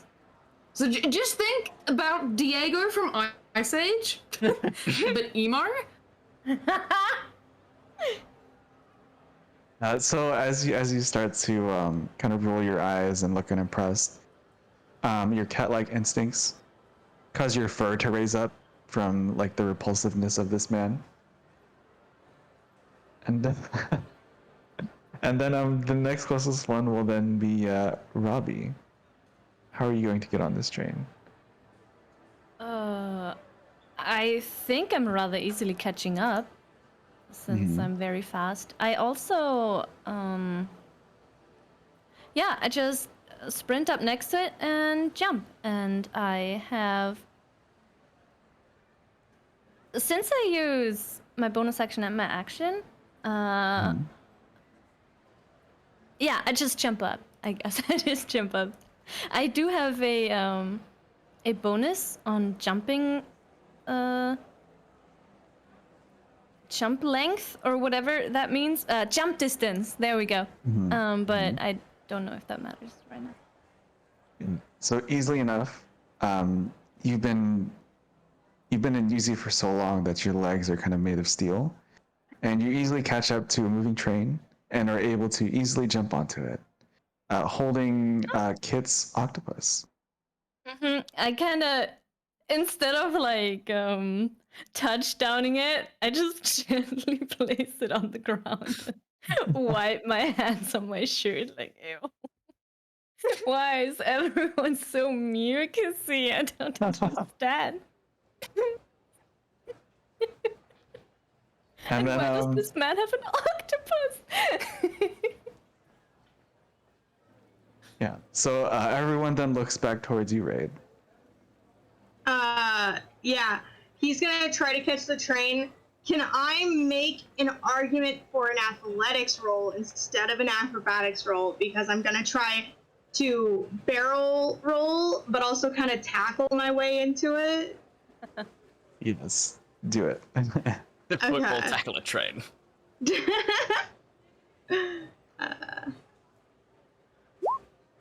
No! I fall Can flat I? on my ass. Oh my god! Could I hold out the hand for him to grab so he has advantage? Sure. Yeah. Go ahead. Roll for Okay. advantage, Raid. Okay. Oh, that's still Oh not my good. god! So as you try to, barrel your way through this train, you do slip on your feet as you try to jump. But luckily, as Robbie holds up their hand, they actually pull you up safely into the train. And yeah, you guys find yourselves in the first cargo train. And if you go to roll 20, you guys see three. Let me know if you guys can actually see it. It is visible. It is black. Oh! Here it is! No, if you keep going over to the right. there I'm it is. sorry. May I just ask?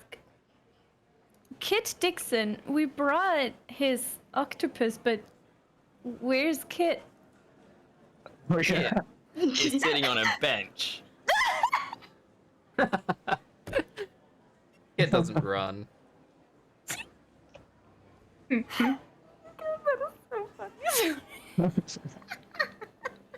Okay, how does Kit get on this how does Kit get on this train? I forgot about Kit.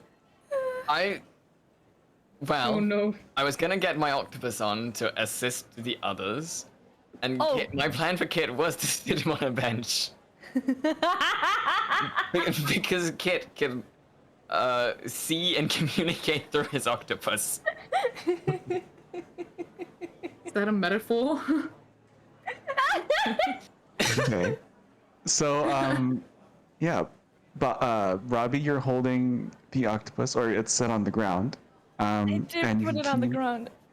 Yeah, but you can hear Kit's voice through it as he Oh! talks to you. Yeah. As Robbie puts it down, Kit's voice comes through. Thank you for helping me out here. It means a lot. Oh my god. The octopus speaks! I am so sorry, sir. I put you down on the ground. I pick him back up with a very tortured expression.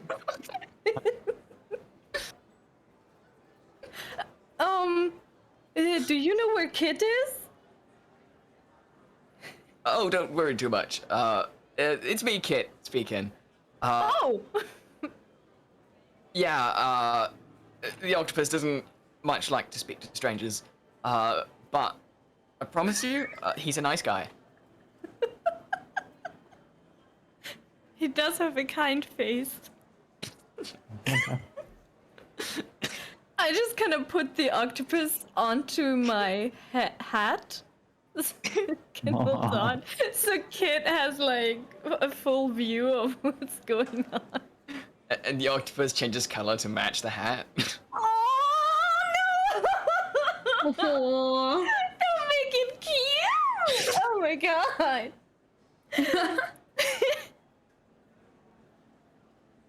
All right. And yeah, so I forgot to give you guys control. I'm doing that right now. But as you guys enter this train, you actually see, and I don't know why everything's slimy, but you see these worm-like creatures, and their face kind of opens up, and as they open up, you see like an even smaller like creature like come out like their tongue, Ew. and yeah, they make like this screeching noise, like. That did that cut out for anyone else? Yeah, Yep. It probably did cut out. Yeah, but you guys didn't get to hear it. It was just that unhumanoid. But yeah, they make this really high-pitched screeching noise, and I need all of you guys to roll initiative.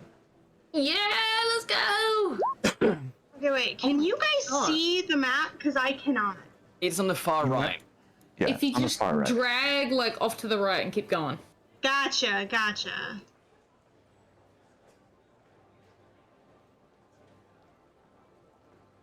Sorry, I'm slow. No problem. Oh shit, Kit! Ooh, Oh. Yo, Bobby Knoxley going last.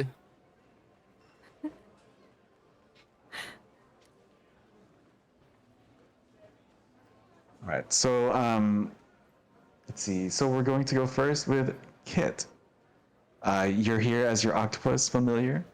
Yes. Go ahead.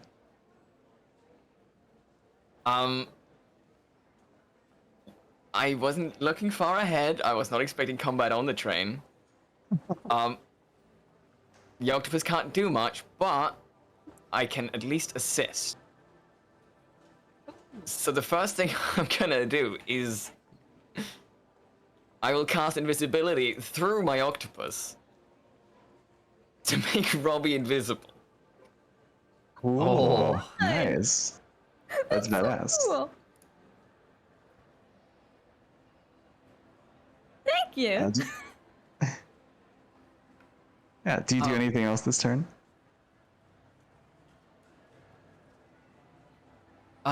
No.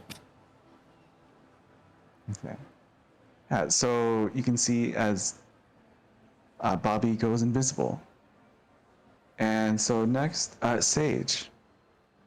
What do you do?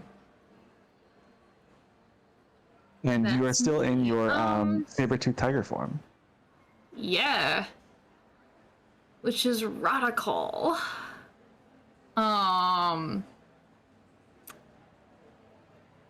Uh, okay. Well, in that case, I'm gonna go up to this first gross bitch. And I'm going to use my action. Let me pick one. I have two options here. Oh gosh, which one's better? They're both good. I'm gonna bite. I'm gonna bite. All right. And so Make I your attack roll. believe. All right, this should work. Ooh. Ooh. Wait. Nice. Okay. Wait. So a 22. Mm-hmm. 22 Is that definitely hits. Okay, and then it's already rolled the damage for me, so then that's 15 piercing damage. Yeah. So you go up to one of these worms, and you take a huge bite into it. And as you bite into it, like purple goo, like goes all across your face, gushing out of this worm. Ew. And you can see that it's pretty much at the last ends of its very worm-like life. Nice. um. Okay. Yeah. Like a big cat, when I bite into it, I'll kind of like shake it around a little bit, like it's a toy. Mm-hmm. And as you do that, purple goo gets on everyone else. This is the messiest game that I've seen so far. It's so messy. Everything's like moist and everything has like. This is cute. Everyone just one-ups each other to be the grossest. Yeah.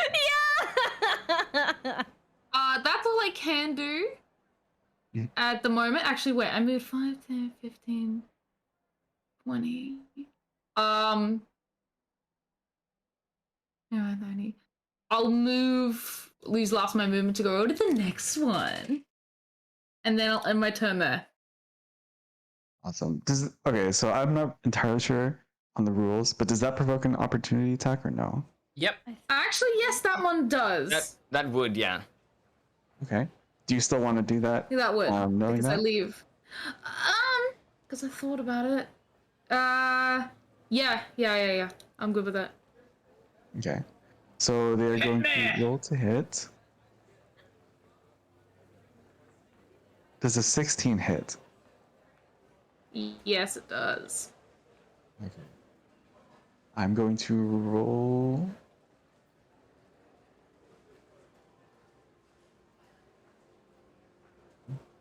Meow. More. No. You're going to take. Bork. And so as you bite into it, you realize that the goo is really bad to your taste, and so as you start to as you spit it out of your mouth, it like bites at your back legs, and you take 4 damage. I hiss in response. It hisses back at you, and like another like mouth comes out, and there's like Ugh. 2 different frequencies of screeching. Yeah, Sage definitely thinks that's not like if it wasn't given the circumstances, like, oh my god, that's fucking badass, Why is this woman so scary? And then next, I believe, is Robbie. It's your turn. Yes. About invisibility, I'm so sorry. I think when I attack, it's gonna. Yeah. It'll give you sneak attack though. Yeah. I do have sneak attack whenever I attack something that's in melee with a teammate, right? Yeah, but you could attack something that's not in melee with a teammate and still get it because of invisibility. Okay. Then I would like to sneak here, invisibly, and give this slimy boy. I roll up one of my newspapers and I just smack it across the face with the newspaper. Make an attack roll. Ah, shit! Ooh. Damn it, that's a 9. So, as you go to make your attack with your newspaper, unfortunately, you don't roll it hard enough. So when you try to smack the little worm, it kind of just folds and it doesn't really do anything. Then I will use It folds. Wait 1 second. No, never mind. I just kind of stand there like no, and I go to roll a new one. But that's all I can do for now. Okay. If I And then, fail, if I fail, does my invisibility still fall? I think it still I think falls, it yeah. does, right? Yeah. All right. I think if you Gotcha. make any type of Yeah, attack, if you make an attack, it still falls. Okay. Yeah. God damn it. So, oh, actually, Wendy, you're going to be on top of Robbie, right? Yeah. Okay. Oh, right. Okay. Yep. Cool. It's kind of gay. Is it gay if it's an octopus? Actually, don't answer that. Don't. Yeah. Moving on. Raid, it's your turn. Okay. I'm gonna move up to the middle of these two. And then remind me, can you attack diagonally? Yeah. I don't see why not. Okay. Then I'm going to attack. Which one looks worse? The one next to Robbie. Okay, then I'm gonna attack that one. All right. Make your attack roll. 13. A 13 just hits. Okay. 6 damage. All right. And then, so as you go to hit him with your baseball bat with a razor, even though it's 6 damage, it goes ahead and slices it completely in half, and it kind of squirms around, even though it's like severed, and then ends up shriveling into like this really dried up, shriveled worm. And it's dead.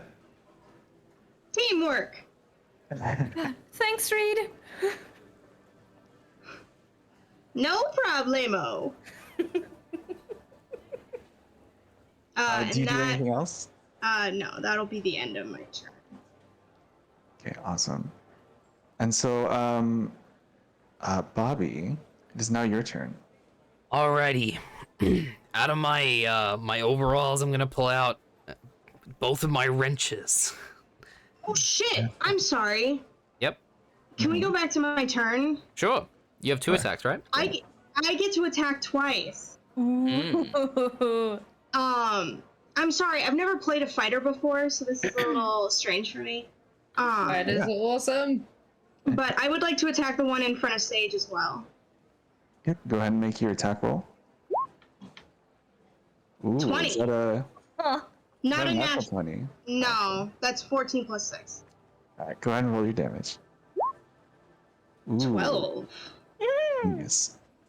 Yeah, so as you use your bat to strike another worm, it hits it so hard that you kind of leave like a permanent dent in it. And so it's still alive, but there's like this big dent or cavity in this worm. Okay. Okay, that's the end of my turn. I'm so sorry. Good. Alrighty, I'm gonna reach into my overalls. I'm gonna pull out both of my wrenches, boom and rang. And I'm gonna be dual wielding wrenches. And can I move here? Boom Like- and rang. Can I move here? Yeah, that's fine. Yep. Go Cool. ahead. I'm gonna move up here and then here. And because hand axes are light weapons, I'm gonna make 2 attacks. Nice. Make your 2 attacks. Yep. Alright, first attack, this one is with boom. 25. Damn. Now That definitely hits. Now this one has the radiant weapon infusion. Shit. So Okay. I am going to. Oh, it doesn't. It only does something if I am attacked. Yep, that's fine.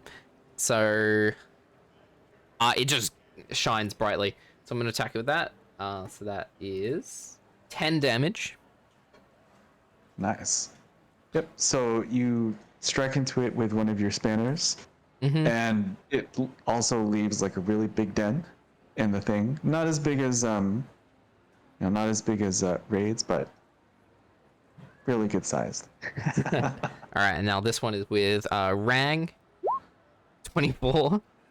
Yep, it definitely hits. This one doesn't have my like bonus on it. This just has the D6 plus 1 because it's a special weapon. 6 damage.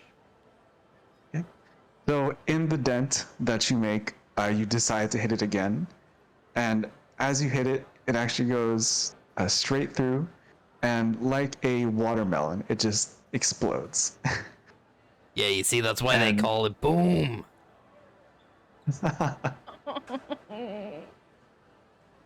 Yep. And then so now it's going to be this poor worm's turn. But seeing as all of its companions are dead, it's actually going to try and make a run for it. So I believe Raid and Sage will get opportunity attacks. Is that correct? Yes. Yes. Okay. So it's going to try and run away. Will you guys both make attack rolls for me? 17. Nice. 17 hits. 19. Yep, 19 definitely hits. Pastel, go ahead and roll damage for yourself. 13. Holy Ooh. shit. That's a lot of damage. Well, I've just been rolling really well. That's 2 5s. Mm-hmm. Damn. Yeah, so it tries to run away, and when it tries to run away, it leaves behind like a trail of ooze, kind of like a squid. But unfortunately, you guys both slash at it and hammer it down, and it basically just looks like a flat pancake by the time you guys are done with it. And that's dead too. All right. And I'll hold out my hand for a high five to the saber-tooth tiger. And then and then before Growl a you guys little can bit. see another train car ahead of you. I'm going for it. Yep, so am I. All right. I'm holding on to the Mhm. octopus and following. All right. So still keeping with the same initiative order, you guys will end up, and let's see, here we go more. There you go. So next is still Kit. Go ahead. You're on top of Robbie. Yes. I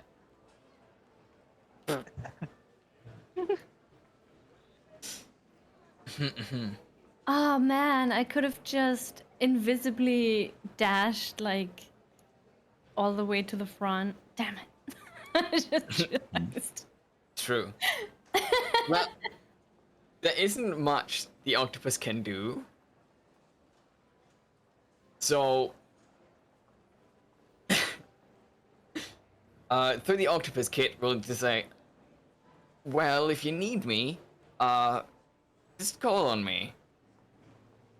And then the actual kit will just sort of, essentially, he'll like walk around to try and find a bench in front of the train, so he can try and jump on in case he's needed. Sure, sure. Because I literally don't have anything I can do right now through the octopus. Oh my god.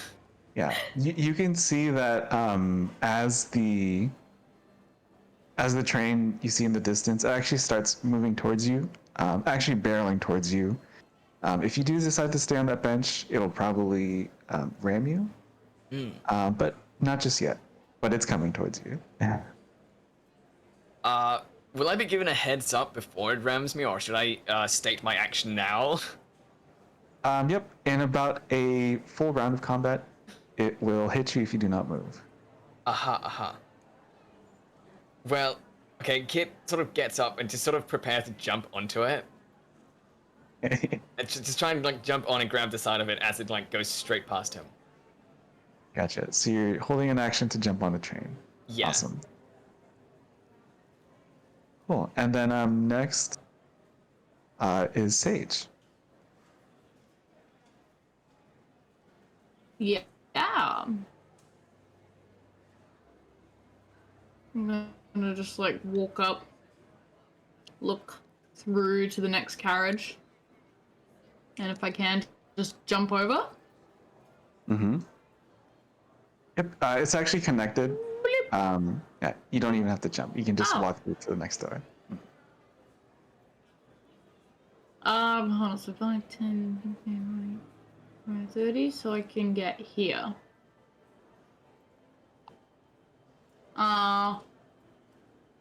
Sorry, my dad gave me popcorn. Aw. And I will, if I can, use my...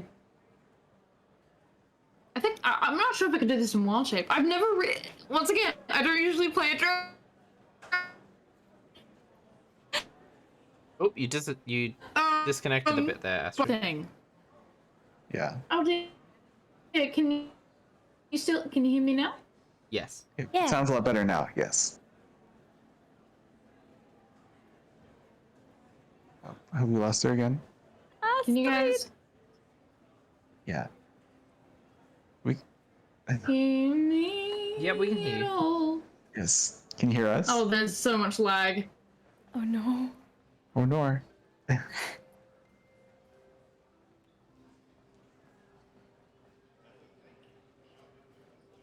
Astrid? can you get? I'll see Wait, my can you fingers. guys hear me? I Yes, think we there's can hear a you. We lot can- of lag. Like think I there say is. something, and you'll you'll reply to me like a whole 15 seconds later.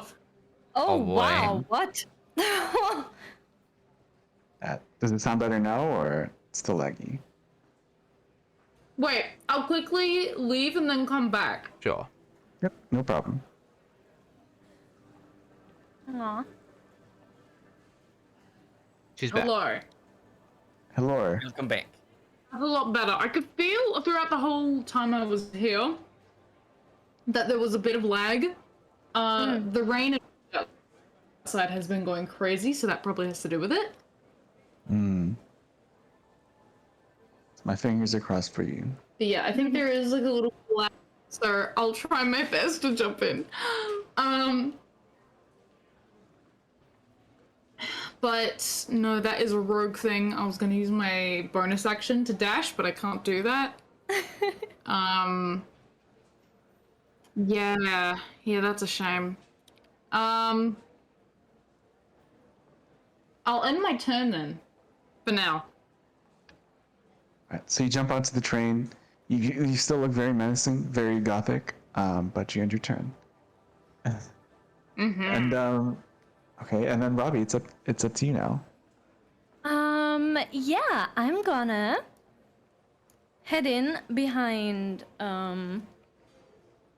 Sage. I just wanted to call you M. And I wanted to ask, can I throw my newspapers? Yeah. I don't know if you can throw a rapier. I'll let you throw the rapier.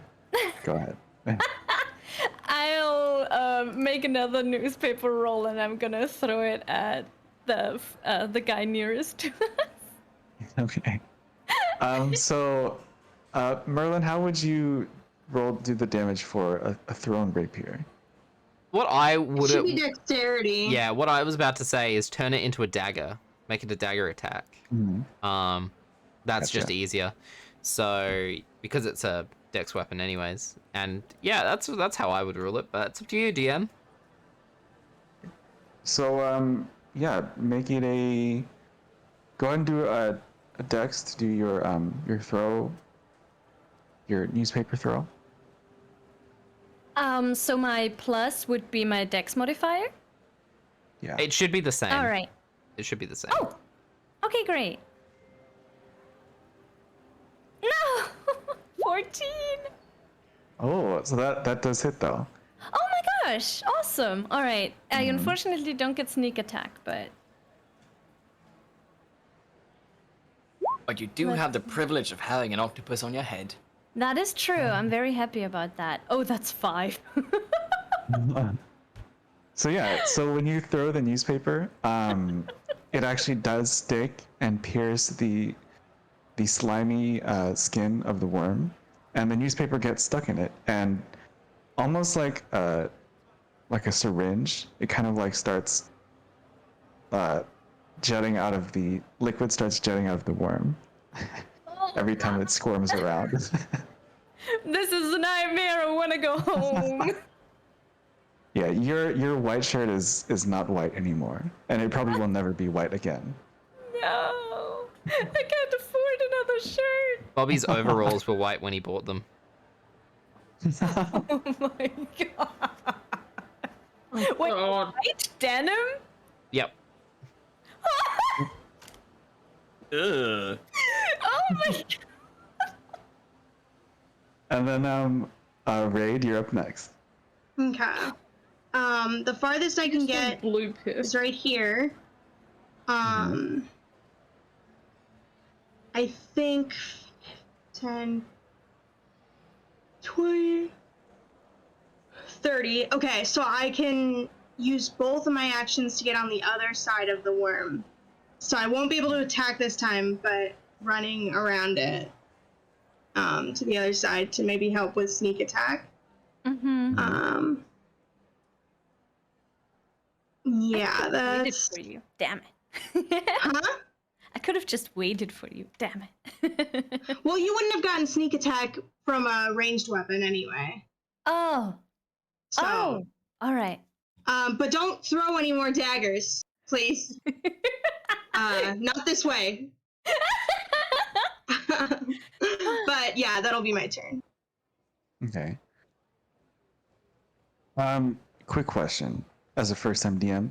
Mhm. So does the initiative, when you meet new monsters, do they have to roll their own initiative compared to the old ones? If it's a Just continued keep situation. it. I would keep it. It's easier. Sounds good. All right. So last, it's Bobby. Hey yo. All right. So what I'm gonna do is 5. Let me rule this. I'm gonna get to there. Then I'm gonna so as my action, I'm gonna throw Rang at this one.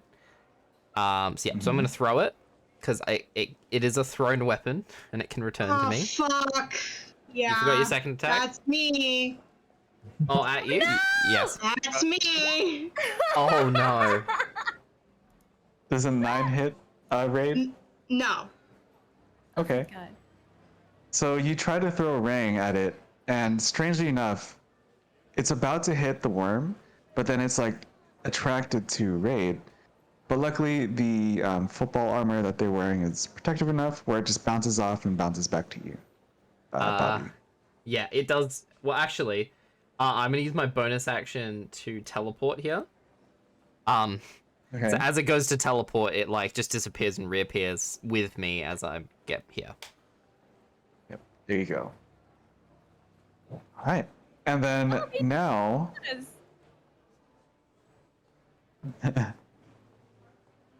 So you kind of cut out there, Riza. What were you saying? Oh, never mind. Nothing. Okay. And now these monsters are seeing this strangely attractive football player, and they're all going to make attacks against you. Mm-hmm. So starting with the one that's in between Bobby and you.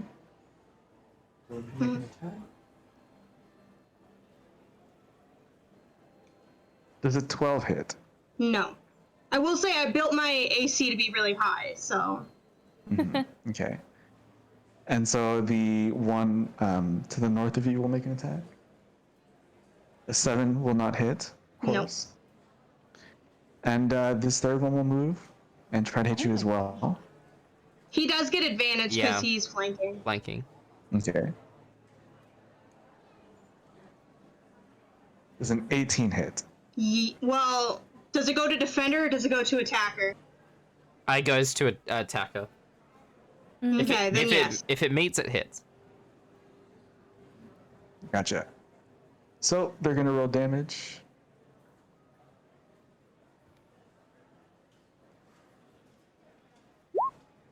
So you're gonna take 4 damage. Raid. Sounds good. All right, and they will all actually also use their bonus action to create a puddle of ooze next to them, and pretty much everyone who steps in that puddle of ooze will have difficult terrain if you guys try to step in it. And then it goes all the way back up to the top to Kit. And you can see that from your field of view, the train is actually coming. And are you going to jump on it? Yes. Okay. Would you rather do an athletics or acrobatics check? I would rather do acrobatics. Okay. Or if you have another way that you want to do it, let me know.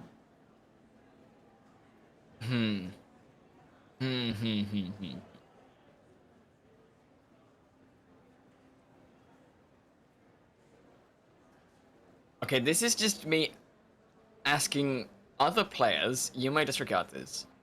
Should I be extra? Yes, always. Do it. Yes. Okay. Goodbye spell slot. I'm Misty stepping on.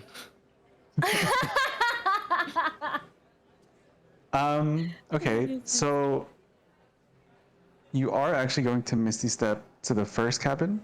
So you're not going to be in the same cabin as them. But let me go ahead and reveal an area for you. And then would you like to move your character in the front cabin all the way to the left? Oh my god.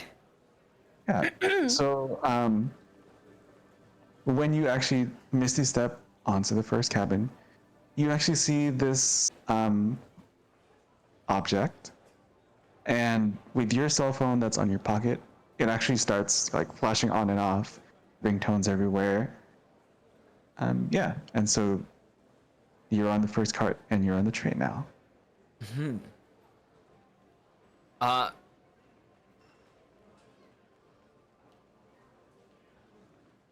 Can I just straight up grab the thing? Sure. You go ahead and grab it, and in your hand it looks like a tuning fork, but it's kind of translucent and has its own radiance. And yeah, it's like it has like rainbows coming off of it, and it looks like stained glass.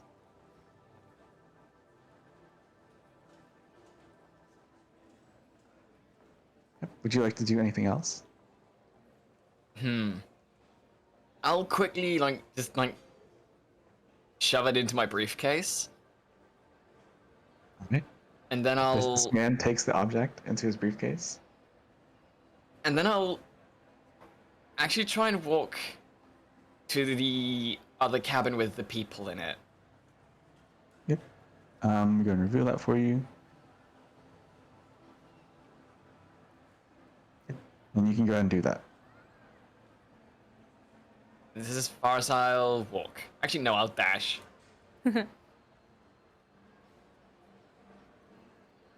Do you let us know via octopus that you're here? My face just appears in like the window on like the door. Oh my god! So as you guys are fighting the monsters and the train lights are flickering on and off, you see like this hand like pop up on the window, and it's kind of like smears the window, and you hear kind of like scratches coming from it. And then it's very eerie until you see Kit's face pop up. He's like, "Hey guys." I just scream and start crying. No, it's like you can like see Kit's mouth moving, but the voice is also coming through the octopus. Oh my my god!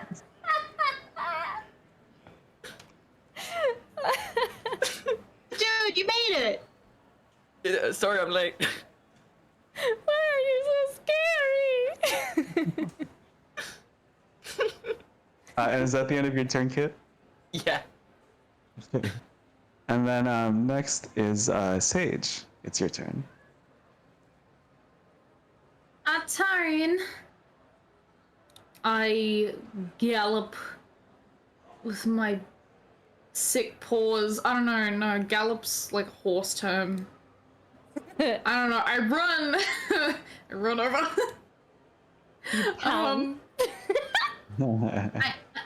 I pounce over. And I'll go after this one here. Mm-hmm. And to spice it up a little bit, I'm gonna use a claw attack and just swipe this Rawr. motherfucker. Rawr. Rawr. It's a X3 20. muzzles I'm pounced guessing on that- you. Oh my god. Oh god! Pastel! Pastel does that a little too well. Don't you think that's a little bit sus? I just want y'all to take that into account. Oh my god! A little bit of a sussy Barker moment. yeah, not so- gonna lie. Pastel's a little bit of a sussy blocker. I don't know about you guys. That was Reed in character. Yeah. Yeah, so a 20 on that guy. Mm-hmm. Do you hit the one in between Raid and Bobby? No, I'm hitting this one. That one. Gotcha. Yeah. Yep, so that definitely hits. And as you claw and into it, has 9. Oh, sorry. Yeah. I'm 9 slashing damage. nice. Yeah, so definitely hits. And as you claw into it, you kind of see like some gashes, and you can see it has like 9 different hearts, kind of like beating at the same time. And you can see its Ew. insides. What else do you do? Radical. Once again, I'm very limited to what I can do. I'm just gonna. I'm probably just gonna end my turn, to be honest. I think. Just looking at what I can do. Yeah. No, I'll. That's it from me. I'll just stand there and look intimidating.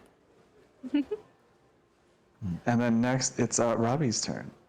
Yeah, I really don't want to stand next to the scary cat, but I gotta help Reed, so I'm gonna walk over here. And since we're all pummeling these worms, I'm just gonna hit the one in the center of us.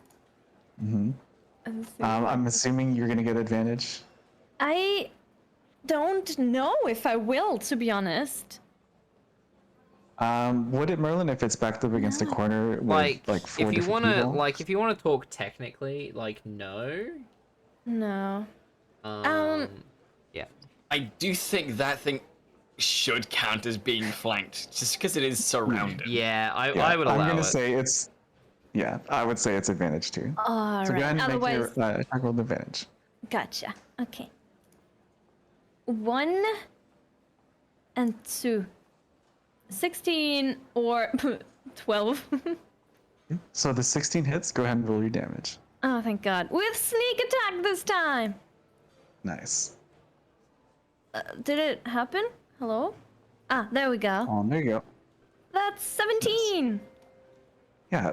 So as you go ahead and use your newspaper to hit this worm, before you were kind of worried because it didn't work last time, but this time when you do it, it kind of swats them like a fly, and then they go splat on the wall right behind them, and it's just like stuck on the wall, And it's dead. oh my God. After that, I would like to move on. I think I've moved 10 feet. Mm-hmm. I would like to move here to give Sage advantage in the future. Anyway. Sorry. And yeah, that would be it. Cool. And then Raid, you're up next. Yeah. So I'm gonna make an attack. One attack on each of them. Go ahead and make your attacks. 12 does not hit. Yeah, and then the one to my And the left. 24 definitely hits. I didn't give read advantage. Oh my god. Okay, never mind. You're good. Okay. So I'm gonna do 11 to this one. Yep. So as you take your bat and hit it with the razor blade, you do 11 damage and actually cut a part of its tail off. Ew. And do you do anything else? I'm trying to look real quick. No, that'll be the end of my turn. All right. And then Bobby, it's up to you. Bingo bongo, it's me, Bobby. Because he just every 6 seconds I'm he gonna go- just reintroduces himself. It's Bob. It's Bobbin time. Bobby has brain damage somewhere where he feels like he has to reintroduce himself. He got it back in Nam. Humble. Yeah, from when he was in Nam. I'm gonna attack this worm boy with Boom. It's 21. Oh shit. Definitely hits. 10 damage. Okay, that hits me. What do you mean again. What do you mean it hits you? I didn't throw I think it. it's a melee attack. It's a melee attack. Oh, you didn't throw it. Okay, cool. Yep. Do you have advantage on that? With Oh with yeah, I do raid? have advantage. Let's fish for crits. Yeah. Go ahead. Not a crit. Ooh. Ooh, close though. Mm-hmm. Yeah, well, so we'll keep your 10. And so yeah, you make one attack. Once again, it makes a dent, but this time on its head. And when you attack its head, some of its teeth end up like falling apart and crumbling to the ground. Awesome. Oh. Is it dead or is it still alive? Still alive. All right, I'll make another attack with Rang. It's 26. Oh Ooh, wait, let's damn. fish for crits. Oh my Oh lord. my god, it got Oh. higher and higher, but Jeez. Oh damn. Go ahead and roll your damage. Yep. So this is just it's a +1 because it's magical. It's 5 damage. Nice. Yeah, so when you make one slash and it breaks all its teeth, you make another slash. It breaks through all of its teeth, but it's just barely alive. It's like breathing. You can see the hearts, like barely breathing, but it's still alive. God fucking Why- damn. why is a worm breathing? Worms don't breathe. This is so fucked I think you up. should That go is back in to school, character. kid. You should go back to school. That is incorrect. Okay, and now it's the worm's turn. And so the one that's barely breathing, it's going to try with all of its last might to make an attack against you, Bobby. Hey, it's me, Bobby. Wait, give me one moment. I One moment. would like to impose disadvantage Ooh. because of my shield. I also have a thing that might impose disadvantage. I don't think it'll matter. Yeah, so it rolls a 3, and so it like weakly tries to like slash at you, but it's just so dead. It's basically on its last limb, so Alright. it doesn't do anything. Thanks, kid. Okay, and then the other worm will make an attack against you, Raid. It's a 14 hit. No. Okay. Well, that's all they can do. They're pretty terrified, even though they're worms. You can see that they've started oozing a lot more out of fear. Oh my god. Can I Bit of a fearful leak. Yes. can I make an insight check to make sure these weren't people once? Oh. Oh. Oh my Oh, god. boy. Can we get a worm check? Yeah, go ahead. Nope. I have no clue. Yeah. So you look at them and you try to see if there's a human. Like you look in their mouths to see if like they're still human. but you just get a whiff of really bad breath, and that causes you to stop thinking about it. So, Kit, it is your turn. Yes. So, well, Kid opens the door, like this cabin, sort of fumbles a bit with it, and then pulls out like an off-brand bottle of Febreze and uses it to cast poison spray Oh on my the left God. worm. Oh, It's like Febreze, This but is like there's no flavor. branding on it. It's just like a picture of an octopus. All right, go ahead and make your is it an attack or a DC? It's a Constitution saving throw for the worm. Okay, let's see. Yep, that definitely fails. That was a 3. Ah, yes. So they take 20 poison damage. Yeah. Jesus. So Warlocks, man. as you spray it, it's almost like putting salt on a snail, and it kind of like bubbles and froths up, and it kind of just dissolves, and it's dead. That kid like shakes the bottle a bit, like it's not supposed to do that. Oh my god! No one buys those cleaning products.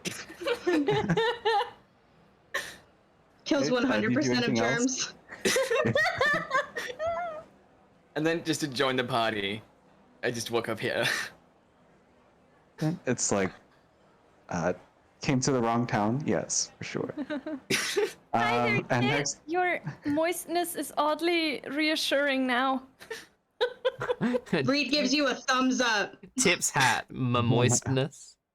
oh god. What is that supposed to mean? I mean, rar. okay, Sage, it's up to you now. Sage is the person who will eventually form Tumblr. Like she'll Yeah. found Oh my Tumblr. god. You're right. I want to bite it with a rar. I'm a aggressively nuzzle ooh woo it, but with a 13. Yep. So it's dead. I need you to make though a Constitution saving throw. Okay, hold on, I'm just checking out. What's the con like?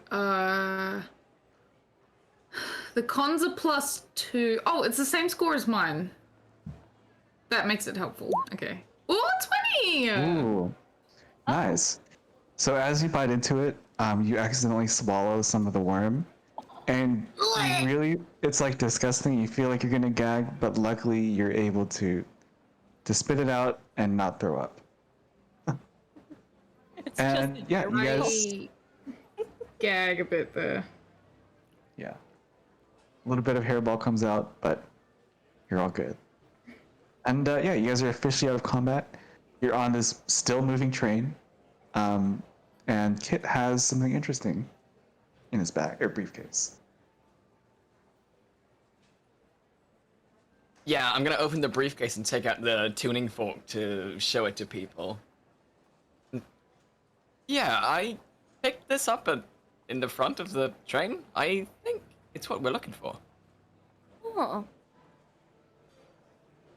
Is that the... What did he call it? No, he was called Kaleidoscope. No.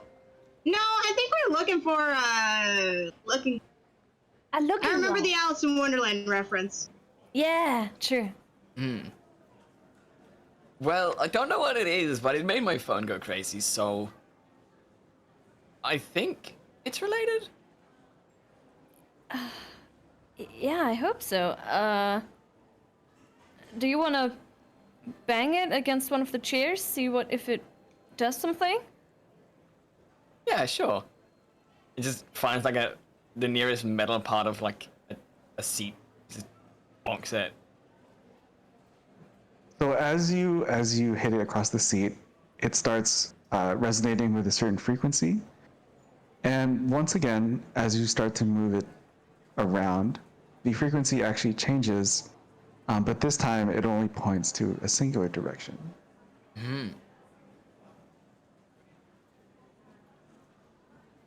Should we head in that direction? I guess so. Onward and upward. Yeah, I don't have any better ideas. So you guys are still on a moving train that is once again going crazy. So, yeah. Could I make my way to the... Is the controls of the train at the very front? That is correct. Could I run up the front?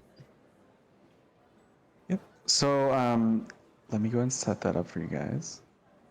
Also, could I like see who is like the most like dirty member right now? Like who got the most slug goo on them? Yep. Go ahead. What? I'm gonna go Which with one is probably the most Sage. Yeah. Yeah. Rar. Oh yeah. So Kit is just gonna walk up to Sage, just like completely nonchalant that she's a cat, and just sort of pick up some like little jars of colored liquid from his like briefcase.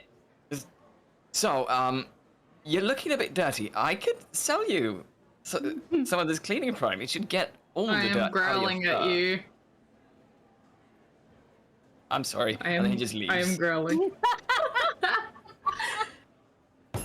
He never puts pressure on. He just apologizes. Oh, he's the worst salesman.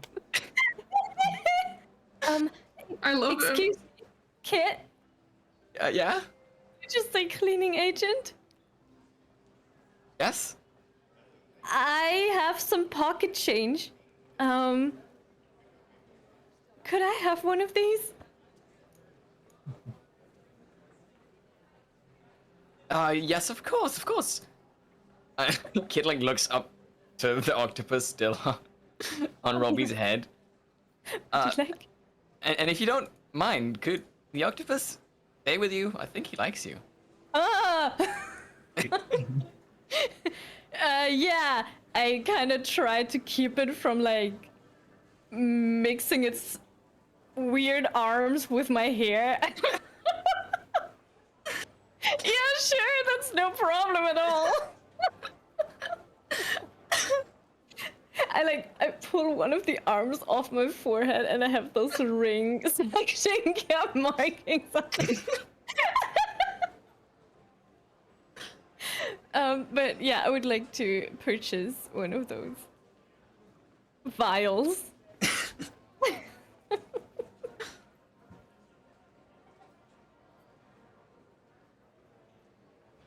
Yeah, it's like a little bottle with like sort of it basically looks like just like water with blue food coloring in it.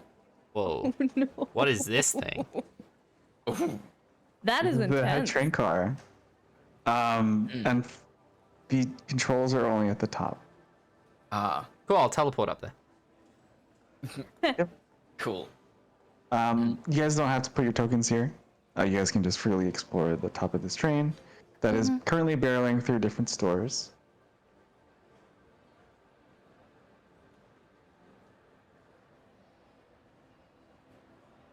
Reed will like, if nobody's like running towards it, Reed will like run towards it. But once he's in there, he realizes that he's out of his element, and he like looks around and he's like, okay, we got a cat, we got a briefcase, we got a tuning fork, we got newspapers. What do we do? Hey yo, this is what I was made for, and I like crack my hands. Crack my fingers. Cool, what are the controls doing? So in front of you, you see like this panel, which says controls. Mm-hmm. Do you open the panel? Yep. Okay. And then you see an array of buttons and switches. And yeah. Cool. I will rip off the panel with all the buttons and switches. You rip off the panel with all the buttons and switches, and you see sparks kind of fly out, and the Great. train gets faster. Awesome. I will begin to like lean into the panel where all of these like live wires are, and I'm gonna begin like pulling to try and disconnect everything. Okay. All right, let's see. Do you have any tools on you? Do I have any tools on me? Of course, I have my Tinker's tools on me. All right. Roll a d20 for me. Just a regular D20. Yes. 12. Okay. Okay. So, I are do you have a doing this- pretty high actually, intelligence. Are you doing this indiscriminately, or are you No, picking at I'm certain wires? I'm looking for the stuff I know. Like I'm a car mechanic. A train's just Gotcha. a car. It's just a big car. So I know what I'm looking for. I'm trying to disconnect the I don't know. I don't actually know cars in real life. Whatever makes it go fast, I'm trying to disconnect. Trying to make it either slow down or turn it off. I'm so so- sorry. As the train is going faster, can I also just like Ragnar hold on to Reed? Or is Ragnar still here? Yeah, I assumed he didn't jump on the train. Yeah, no. Oh shit! Yeah. He's like running alongside of it. He's like, Oh my lord. I got you, bro. He's Alright, a wide then- receiver, so he's got a lot of stamina. Oh my god. I point over to him and I'm like, "You got me, bro." He like does like a chest pump, and he like points to you. We're getting out of this. Swear. And then yeah, go ahead and make an Arcana check, Bobby. Okay. Could I instead, because I Mhm. am proficient with Tinker's tools, could I instead make an investigation check? Because I'm used to vehicles and cars, so I should know what I'm looking for, as opposed to, like, knowing the fundamentals. I'm trying to look for, like, specific wires, as opposed to, like, understanding how it works. You know what I mean? Yep, go ahead and do it. Alright, I'll make an investigation check. 21! Nice. Yeah, so as you start to go through all the different wires and stuff, you like keep on picking at them. You know, you've done this a lot of times, you know, as a mechanic. And then as you start to pick off more and more, the train gets faster and faster. And everyone gets a little worried because you see that it's like nearing towards this really huge pyramid display. And you guys are headed straight for it. But as you start to pull on more and more, it just barely slows down enough in time, and it just hits the pyramid with like a tink, and you guys are able to successfully stop the train and not die. Hot damn. See, I told you we'd make it. That was horrifying. Yo, that's like a Tuesday for me.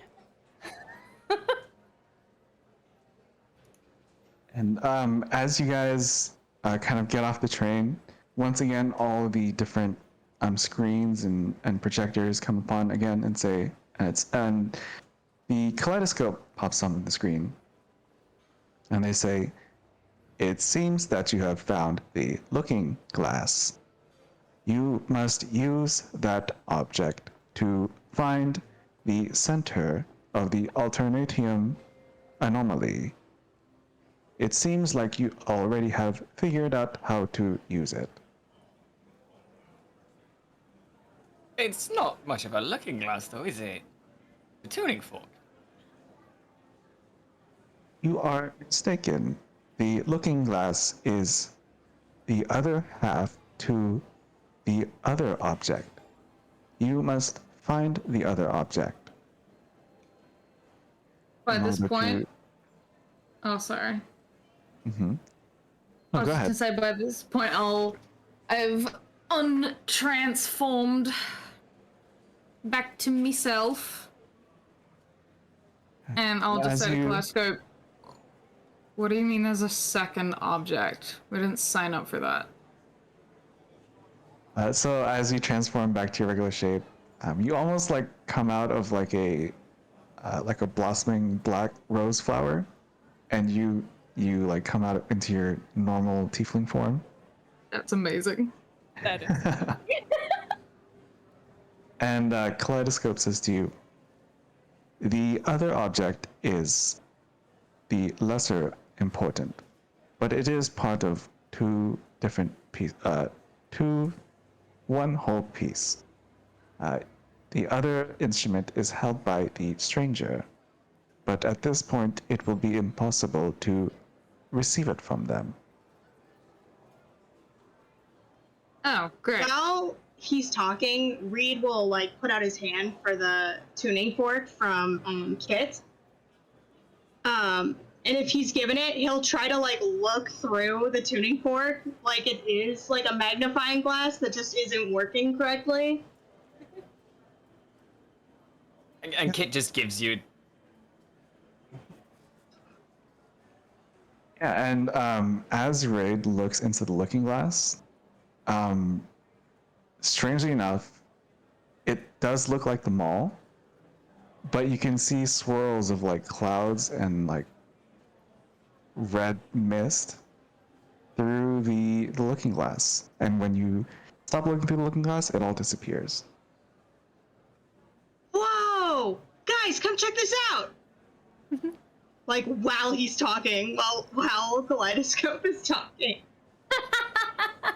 So you can hear Kaleidoscope rambling in the background as you guys are like all checking out the looking glass. Oh. Okay, so this is gonna show us where that stranger person is?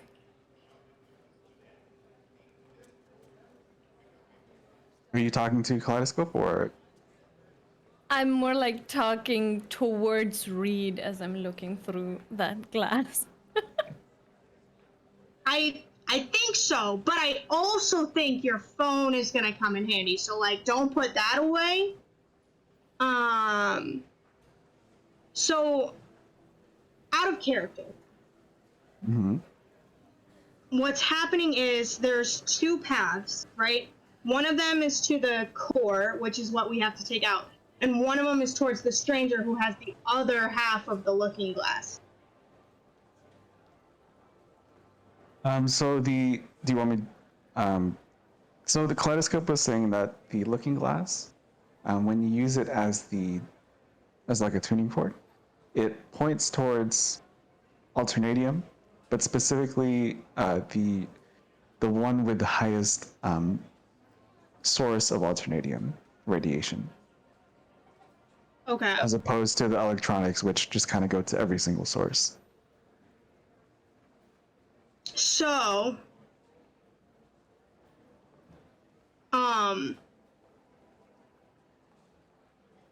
there's like, we had three paths in the beginning, right? So there's two more. And one of them goes towards Stranger, who Kaleidoscope says we can't go up against right now. And one of them goes towards what exactly? So none of them point towards the stranger. The stranger just has the other half of it, the looking glass. Okay. Yeah. So it only points towards the main source of Alternatium. So, if he has the other looking glass, that means he might be there too, because he might also be looking for Alteranium. Potentially. Oh, great.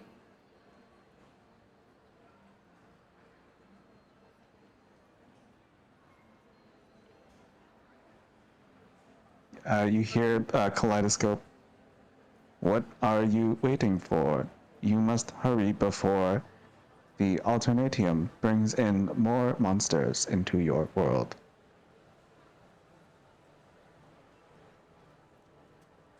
So I have a plan. I think, Oh, and great. here's the play. There's two ways that we could go, right? And one of them is going to be the most altered something, right? And the fork is going to point to that one, right? So the phones are going to point to both of them. I think we should go towards the one that has the least amount of alter something something, because then we'll get some, we'll have a little bit of inside knowledge of the other team, right? So, I mean, and then he kind of shrugs like, meh? Hey, yo, he's got a good idea. I think we should listen to the jock. I think that's a good idea, yeah. I mean, Heck I don't see yeah. any other option. Oh my god, she talks.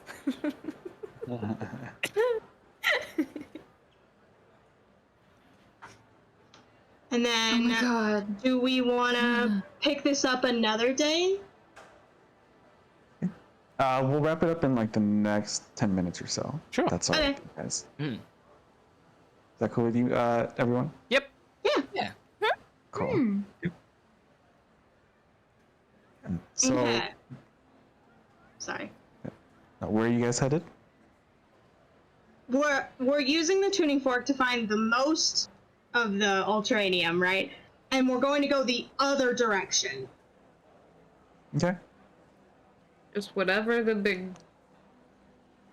he said. Yeah, so you guys are just going to use the tuning fork and like hit it and go the other direction, basically. Yes. Sounds All right. good. So as you guys do that, it leads you towards this beautiful garden. It's like this Japanese garden where there's different types of trees. There's some, don't exactly know the colors of the trees. Like there's some ones with yellow leaves, some red leaves, some oranges in one section. And a different section, there's like this bridge and like a little pond that flows under it with like little white lilies on the pond. And then even further beyond that, there's like a flower garden where you see a whole different arrays of flowers. And and you guys find yourself at this garden. And as you guys are exploring this place, the lights will go dim for like 10 seconds. And then as the lights turn back on, you come face to face That is with a Tarask. what the fuck? Oh Oh my Yume. god. Also, this map looks familiar. It does look familiar. And it roars into the mall and shatters all the windows. And I guess next time we'll see what happens next. Oh my god. Oh. You weren't kidding. Someone went and clicked sort by cool. Yep.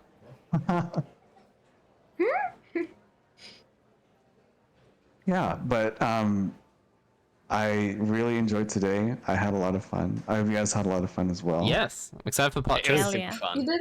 fun. You did so good. Absolute natural. Well done! Thank you.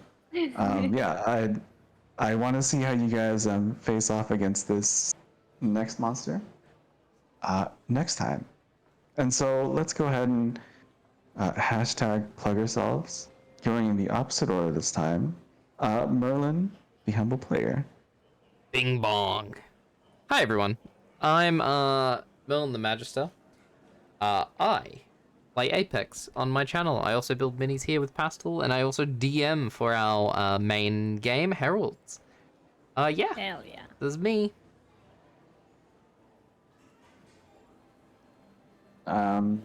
Believe after that will be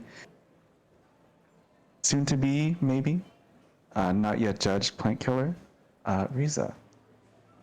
What killer? Specifically a Plant basil killer.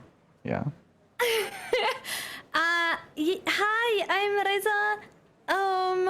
I stream here on Twitch.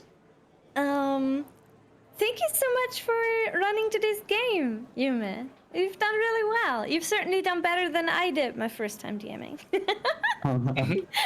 Weren't you like 6 or 7 or 8? Okay, let's say the Wunder second time I was Animals. DMing, which Wunder was Animals. Maurice. I can't wait for the I'm sorry. the Wunder Animals one I shot. was- Excited. I was an immaculate, perfect 8-year-old DM, but I lost all Oh, of yeah. my skills. In a dramatic course. case of amnesia, which is all part of my backstory. You can read up on it on my Patreon.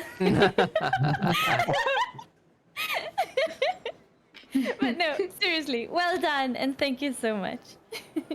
Yeah. Thank you very much. Wendy.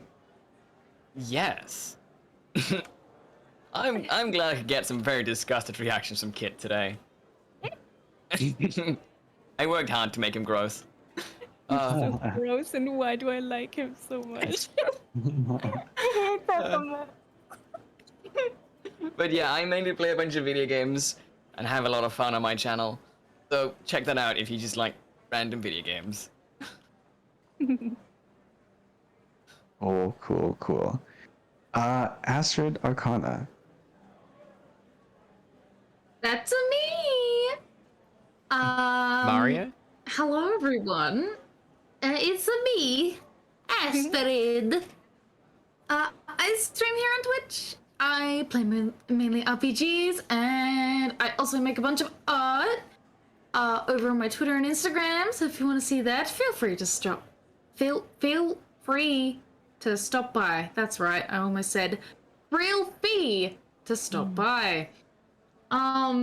But yeah, if you want to join the chaos, do join in to my streams whenever they may occur.